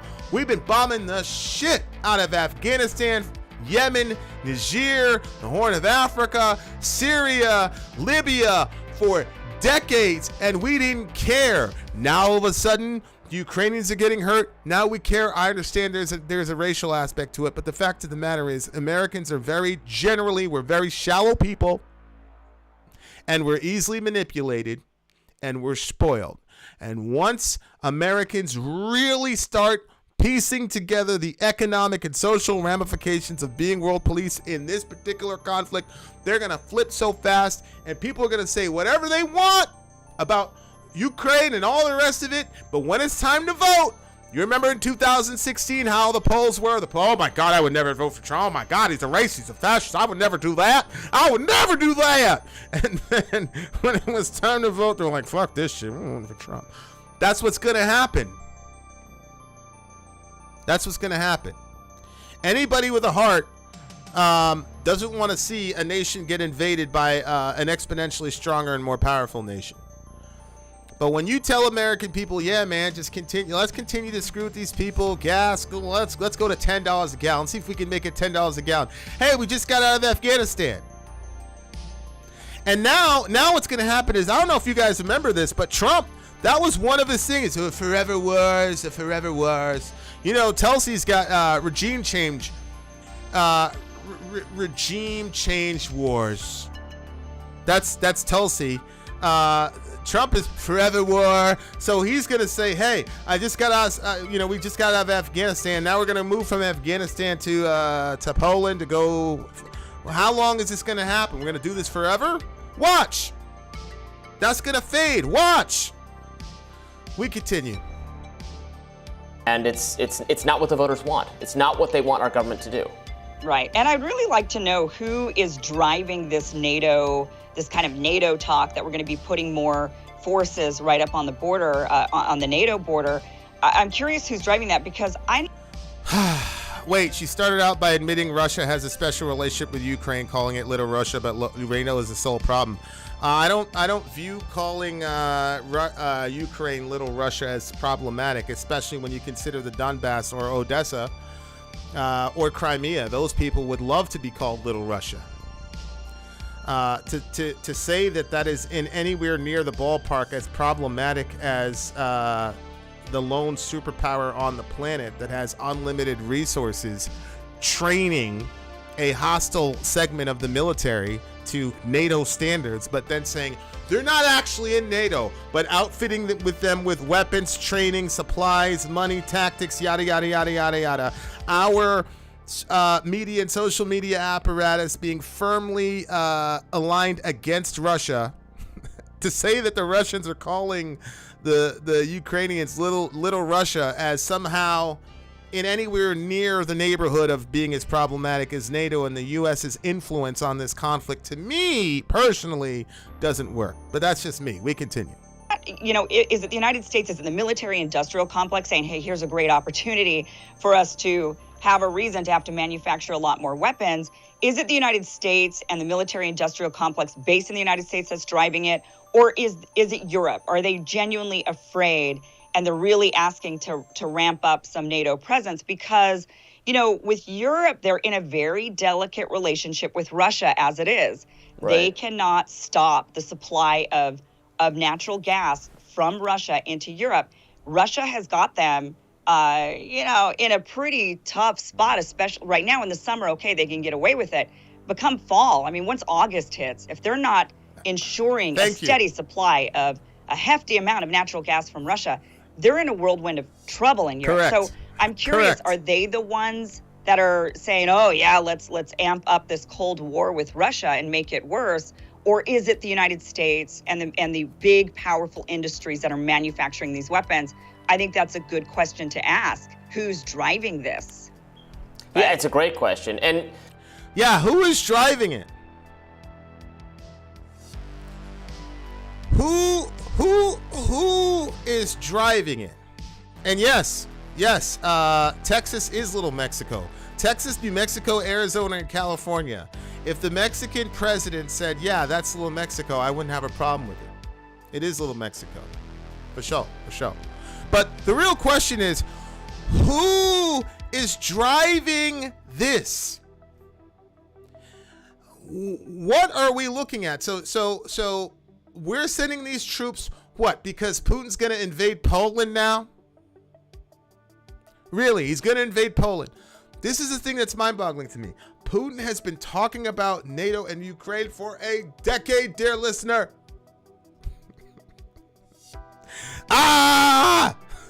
We continue.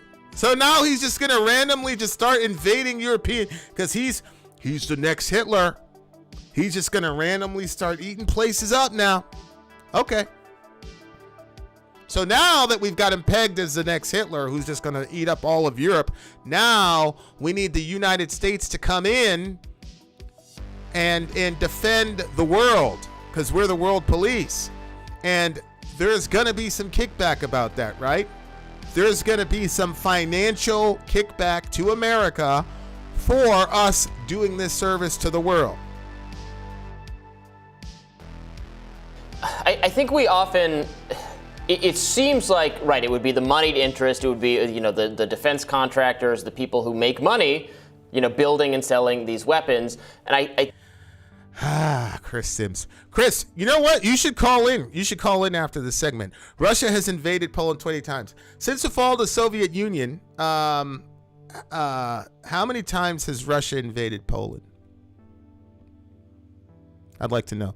We continue. I do think that's a part of it, but it's also, it's just political for, I mean, we can't, how do we explain that the media is gung-ho pro-war? How do we explain that, that not every political leader is profiting financially from that kind of hawkishness, even though hawkishness is just always the default? So it must be it's ideological is what I'm saying, in addition to any kind of pressure that, right? Like, it has to be. It's just somehow it's the ideology of the people who seek out office, who seek out roles, planning national security, being involved in the process, who by default, I think they can tinker, or think, if we put the troops here, we do this. Like they approach it like they're playing Risk or Axis and Allies or something, which is not the way any normal thinking human approaches it. But the people who love to tinker and fiddle and plan, they feel like it. They view it differently.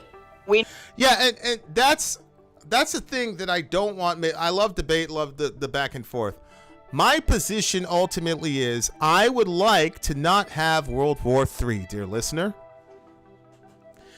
That's my position. And I'm an American. I've said this a million times. I can influence what my leaders do to a degree with my vote or the threat of my vote. I cannot influence Zelensky. I can't influence Putin. But I can influence my leaders. In my mind, there are oversimplistically 3 players here. There's Russia, there's Ukraine, there's us, and us by extension, NATO. And we have constantly been instigating this conflict because we have a monetary motivation for this. It is obvious. In the next 3 to 5 years, we're looking at 50% of Europe's gas import. Okay, patronage. Those are facts. And I've been asking everybody a couple questions. Question number 1, why didn't the U.S. come out and explicitly state they will never be part of NATO? Never. Why did NATO tell Zelensky in a back office room, you're not going to be part of NATO, but publicly speak the other way? Zelensky literally came out and told us that. Why? Why did we do that?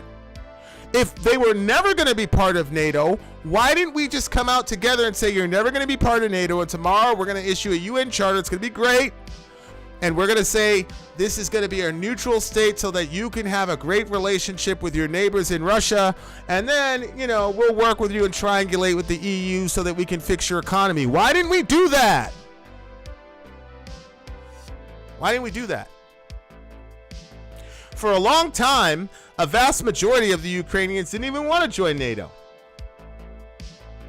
They want to join the EU for their economy, which makes a lot of sense. They didn't want to join NATO for a long time.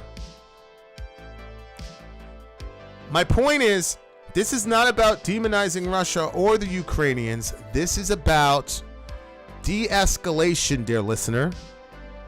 We have a conflict between two brothers. How do we de-escalate it? Not how do we escalate it? That's my problem. My problem is our media and our country and our continent seems hell-bent on escalating this conflict between two family members. That's my problem.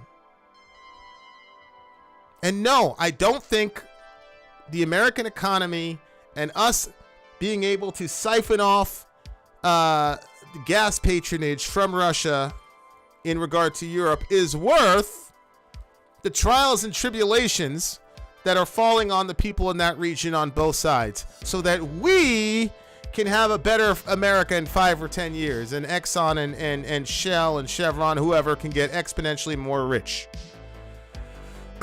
I don't know how you de-escalate with Putin being as strong-willed as he is. Well, Americans are not used to world leaders who don't bend the knee to us. So he appears strong-willed. My brother, this man has been campaigning in the UN for the last 10 years. Stop with your aggressive expansion. Putin is not the strong-willed one. We are. We're the strong-willed ones, not him. We continue. War gets clicks, and that's good for the news business, right? They have to have some sort of scandal or trauma or drama in order to keep eyeballs glued to the screen. So this is just the new COVID, right? It was COVID for so long, and now it's the war in Ukraine. And for politicians, it helps them feel and look powerful to their constituents. They get to look like the strong man, and people like to vote for a strong man. So I guess, maybe, but their constituents cannot be clearer that we do not want this kind of, do not want overcommitment to defend other countries. But it's definitely a new attitude these days with the constituents. But I know we want to talk about the more of the warmongering kind of rhetoric about genocide potentially in Ukraine. White House National Security Advisor Jake Sullivan appeared on ABC and said the administration has not yet legally determined whether Russia has committed genocide. Let's watch. It was about a week ago that President Biden said that he didn't think this was genocide. Does he still stand by that, or is that calculation changing? We haven't yet reached a determination on genocide. That is a determination that we work through systematically. There is a unit at the State Department that gathers evidence and then makes a legal analysis, because genocide is actually a legal determination. But let's set legalities aside for a minute, John. I think we can all say that these are mass atrocities, these are war crimes, these are shocking and brutal acts that are completely unacceptable. I just want to. There is. I hate the body stuff, but I do want to show you guys something from. This is something that Scott Ritter pointed out that is really interesting. So I want to bring it up. Notice here. Watch this. A unit at the State Department that gathers evidence and then makes a legal analysis, because genocide is actually a legal determination. But let's set legalities aside for a minute, John. I think we can all... You see the white armband there around that guy? Rest in peace to the homie. Say that these are mass atrocities. This is these pictures are war of crimes. These are Bucha. shocking and brutal acts that are... Those are... At least the first one, no, JF, I don't believe they were crisis actors. I believe that they were actually dead. The issue is who killed them? And in that area, now this is Scott Ritter. Scott Ritter knows what he's talking about, obviously, the weapons inspector. Scott Ritter is saying that some of the people that were found dead in Bucha had white armbands. And if they didn't have the white armbands, they were tied with the white armbands. The white armbands are specifically for neutral actors or people friendly to Russia. They were also found with green kind of lunch pails with a white cross. This is the food rations that the Russians give to civilians in the area when they go to occupy a place because of the hunger situation over there. The Russians are doing that. I'm sure you're seeing that on CNN. Some of the people that are dead in Bucha have that by them, as well as the white armbands. And we know this is true because we played it a couple days ago. They explicitly said that they were going to clear out the area of collaborators and saboteurs. So these guys aren't going to tell you that, but we played the clip. On top of that, in Bucha, there was a clip with our friends in the Azov Battalion, who specifically said, if they don't have a blue armband, am I clear to kill them? And his commander said, fuck yeah, you're clear to kill them. So what's happening here is we've got our media showing us these dead bodies. Horrible, immediately makes you angry, but they don't give you any of that context. Am I saying that I know definitively that Ukrainians killed those people and then blamed it on the Russians? No, I am not saying that. What I am saying is there is a hell of a lot of evidence to make me doubt their story, though. But if you're a human being with a beating heart at all and you see those horrible pictures, you're going to be upset, you're going to be emotional, and you're going to want to act because you're created in the image of God and you've got all that beauty inside of you. So you're not going to sit there and go, oh my God, well, screw those people. You're going to react emotionally. But I would beg you, the less war we have, the less dead people you'll see. So if the best way to honor those dead is to make sure that their family members don't join them. And to not trust, it's not wise to trust people who explicitly lie to you over and over and over again. And this guy is one of them. It's not wise. Completely unacceptable, beyond the pale for the international community. I mean, absolutely, definitely terrible. Sullivan also revealed that Biden will not visit Ukraine after UK Prime Minister Boris Johnson visited Kiev over the weekend. Kiev's mayor seemingly took a jab at Biden after the mayor said Johnson's visit showed the world whose Ukraine's real friends are. I mean, look. So Biden, so we just wired you guys $2 billion. Our media apparatus is all over the place. Biden got up there in front of the world stage and said that Putin needs to be, we need to get this man out of power. Not good enough. We want more. Do more. It is atrocious. War is horrible. War crimes, atrocities, death, destruction. It is horrific what is happening to those Ukrainian civilians and the people that are being forced on both sides of this conflict to fight when they don't want to. It's terrible. Genocide, though. Yeah, that's why, to me, the distinction here between civilian and combatant gets murky. That's why when I talk about Iraq, I say, listen, we killed between 500,000 to 1.5 million innocent Iraqis. There's a difference between being a combatant and being an innocent person. We've all heard the stories of the people trying to flee Ukraine and the fighting age males. I think it's between 16 and 59, where they hand you a Kalashnikov and say, congratulations, you're now in the military. These are not warriors, they're not soldiers, and they're going up against a very hardened and extremely skilled. The Russians don't have the technology that we do, but they're an extremely skilled warfare outfit. Believe me, they're very skilled fighters. So you're gonna put some guy in some village in Mariupol or whatever, Kharkiv, whatever it is.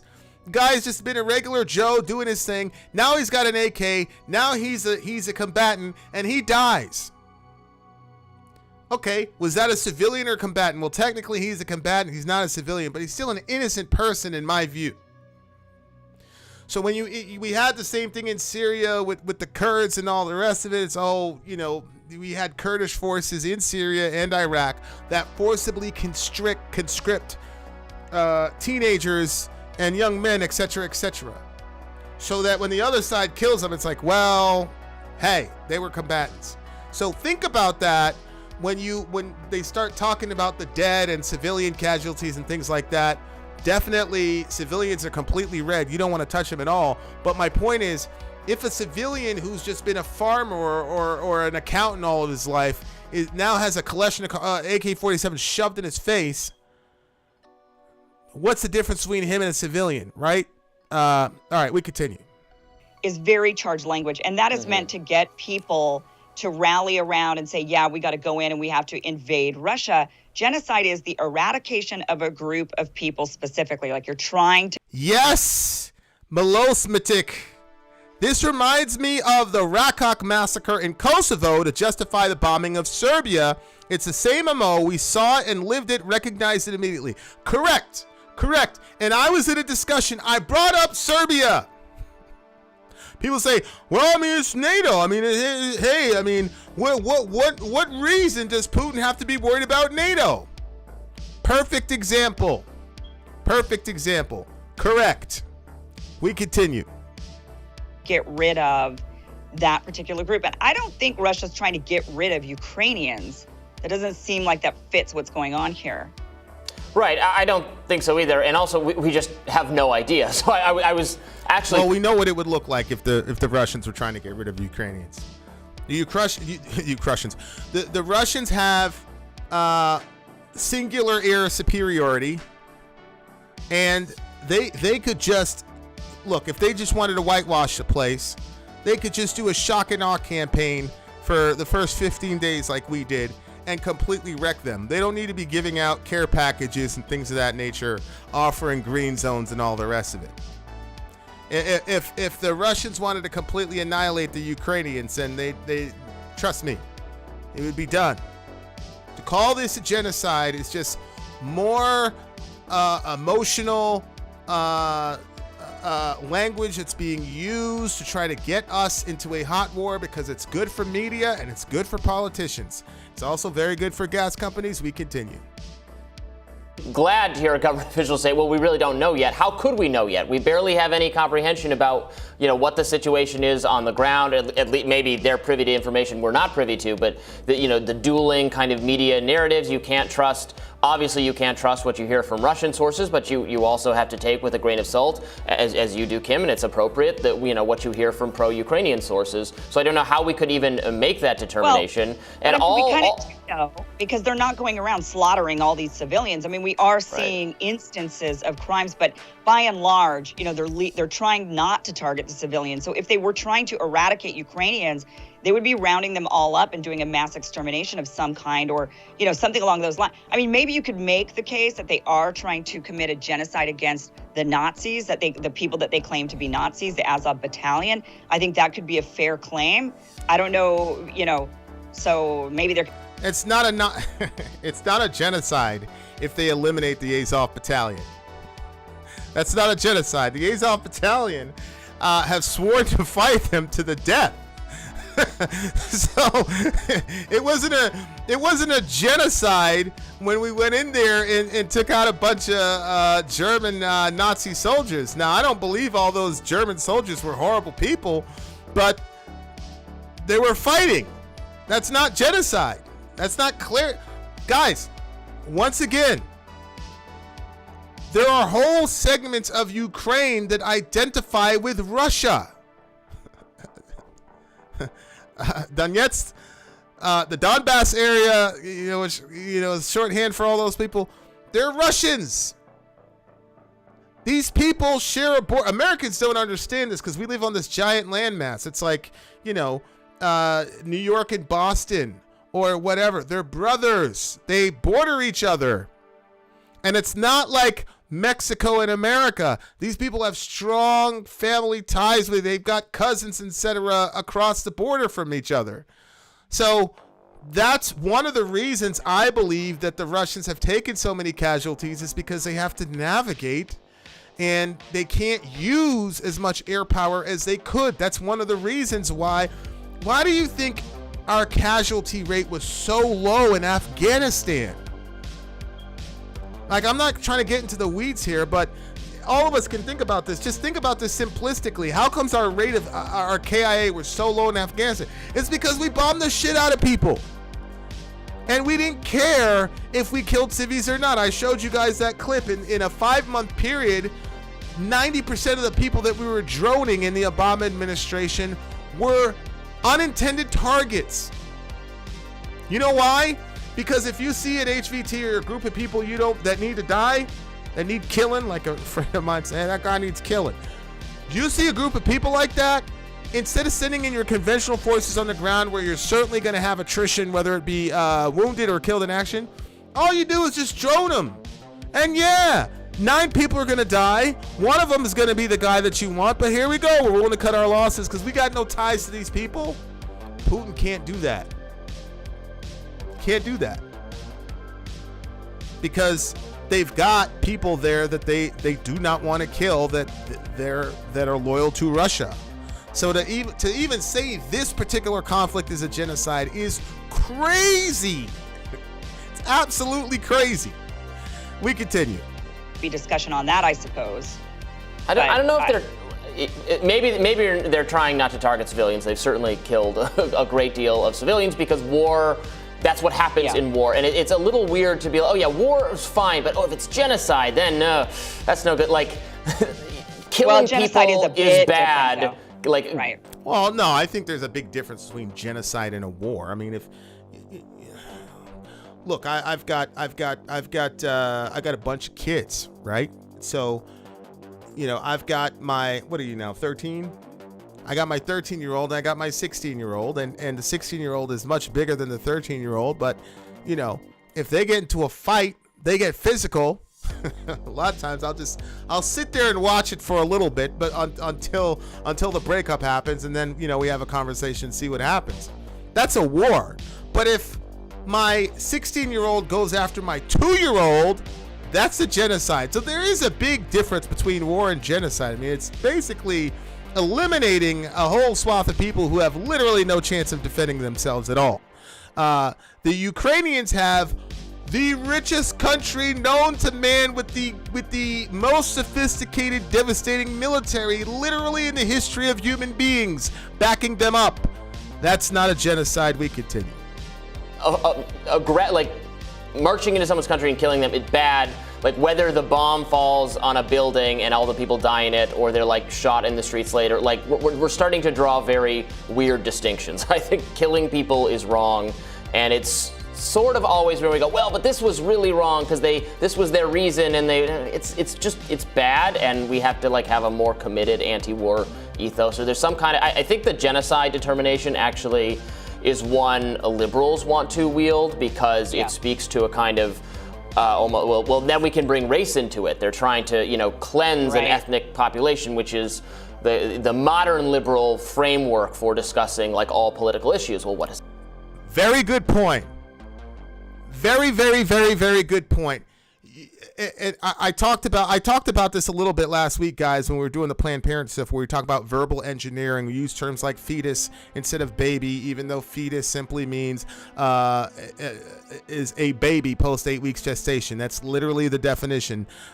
Verbal engineering is very, very important because words are simply the codification of thoughts. And if I can get you to repeat certain words over and over again, it trains your brain, your mind, to think a certain way, and your thoughts determine your actions. Verbal engineering is massively important.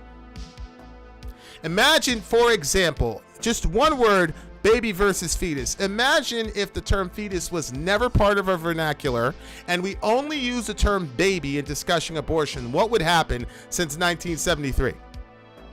So verbal engineering is massively important. So to move this from a war of aggression, which it is, to a genocide is massively important for some very spurious forces. Let me say it that way.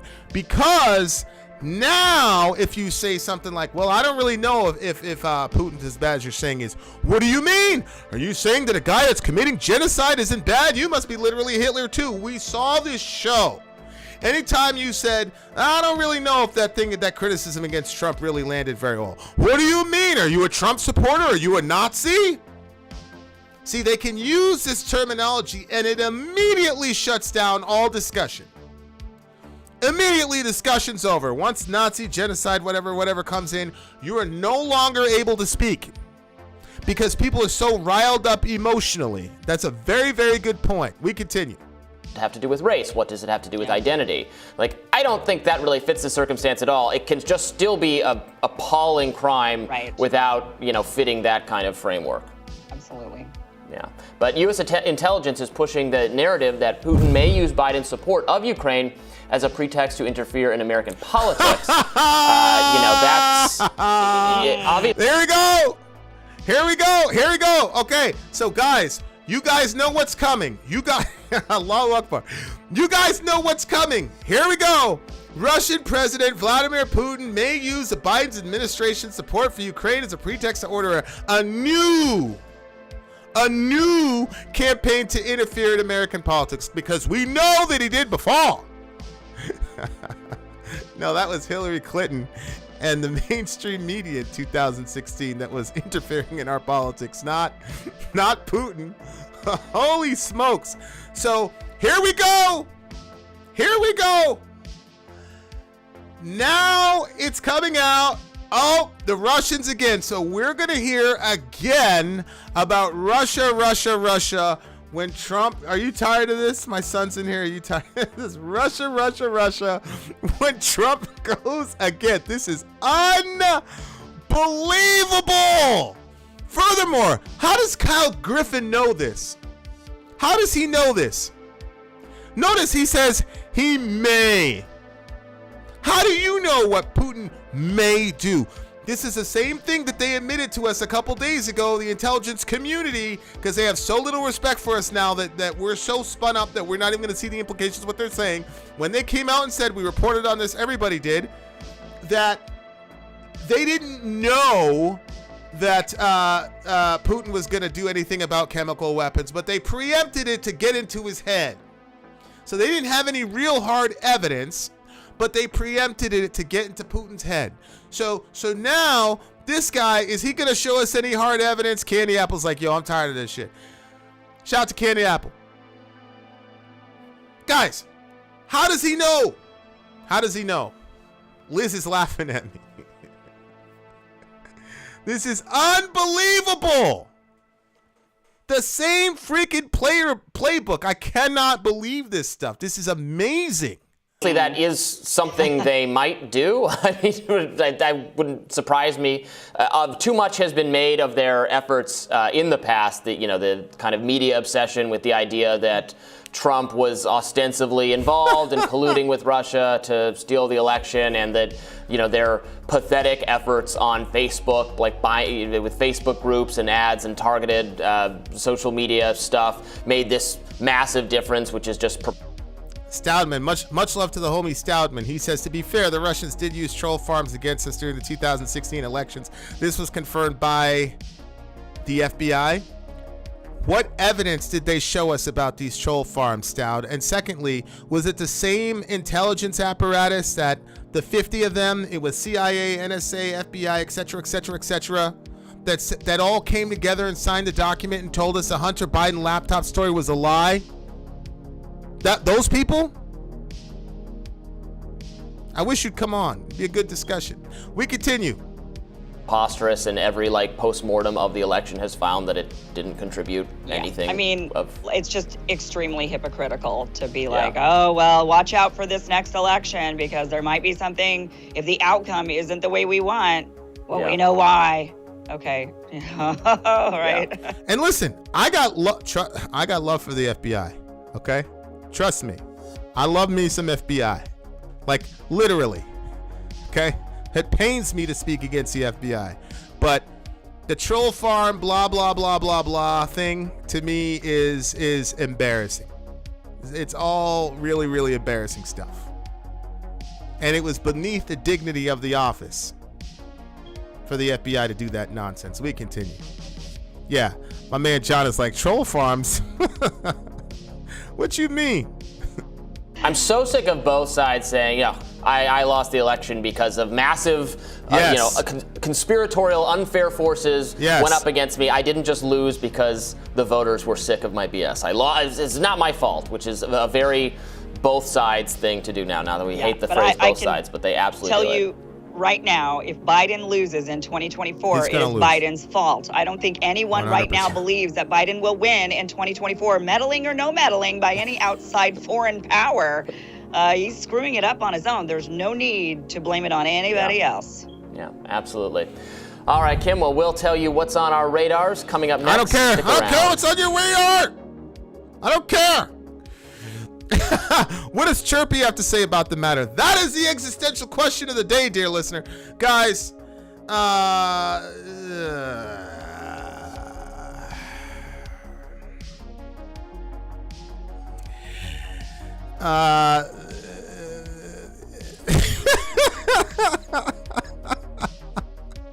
I've lost count of how many times I've been called a Russian bot in the past 5 or 6 years. I know.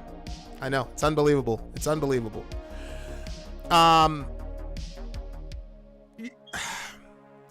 Look, I agree with that. I'm tired of hearing Trump's. Look, did the media manipulate the 2020 election? Absolutely. We just did it in the previous show, and they did it significantly. But Trump completely mishandled COVID.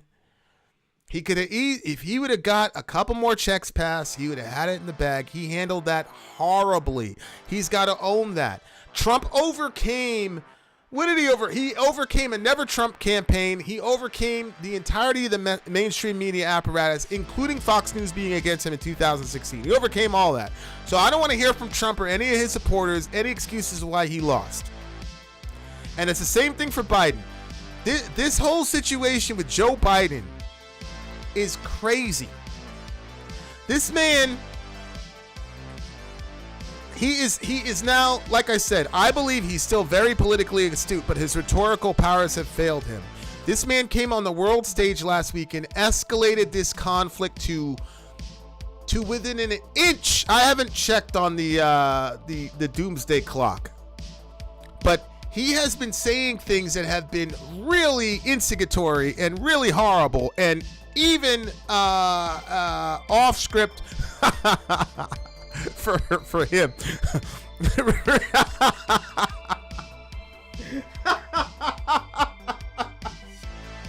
Trump overcame the great Jeb Bush.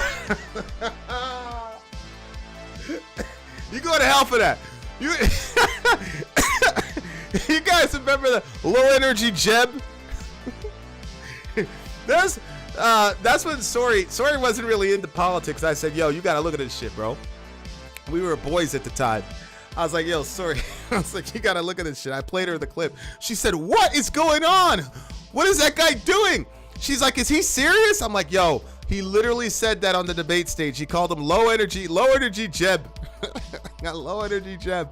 What is it? Please clap.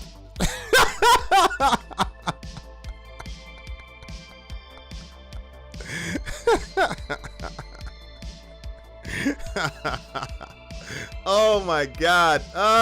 This man said he overcame. There's no way to overcome the challenge of Jeb Bush. Subhanallah. All right,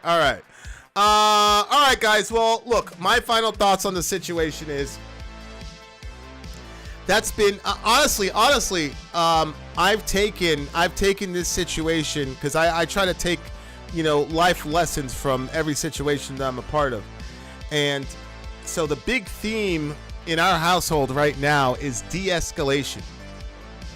That's the big theme in our household is de-escalation. We've got to de-escalate as much as we possibly can. So I'm personally trying to activate that in our household. You should as well. So should the police. Dear listener, we should de-escalate this conflict and work for peace as much as we possibly can. And we definitely should not be bankrolling a bunch of troops at another border to intimidate another group of people and escalate rising conflicts. Okay? All right. I want to see a Kamala Smith ticket for 2024. Who's Smith? Smith who? maybe tomorrow's Middle America should be an open discussion on whether or not Joe Biden is going to make it to the end of his presidency. And when I say make it, I'm specifically talking about, do you think he's going to run again? Because at this point, I really don't. I don't see how the party is going to co-sign that. It looks to me like they're looking at Biden as a kind of a transitional president, just a buffer to get us away from Trump. But maybe we'll talk about that again. I hope Ro Khanna runs, to be honest. Ro Khanna is not going to win. Ro Khanna is not going to win at all. Because she doesn't, I don't think Ro Khanna has enough bona fides in the left-wing community. I feel like she's been compromised a little bit as well. So I'm not sure. But anyway, we'll talk about that. We'll talk about that. He was a puppet to prevent Bernie from winning. I agree. I think the DNC set Biden up and didn't even think that he was going to win. But as we were saying, the DNC would much rather have lost with Biden than won with Bernie, because that was going to completely change the entire landscape of the Democratic Party, and they wouldn't be able to do that. So there you go. Ro Khanna is garbage, Chicken Beak says. Candy Apple says Ro is a pretender. Well, if Candy Apple says Ro is a pretender, then she's finished. Candy Apple is the #1 political analysis on Middle America. So she says, oh, Ro Khanna's a dude. That's right. If she says Ro Khanna's done, then Ro Khanna's done. It's over. Seduct. Okay, guys. We got to get out of here. Much love to all you beautiful people. De-escalate, dear listener. De-escalate. That's the thing. De-escalate. I'm out of here. Love your neighbor. In the meantime, love your neighbor. Take care of each other. Middle America, we are the media. Till next time, guys.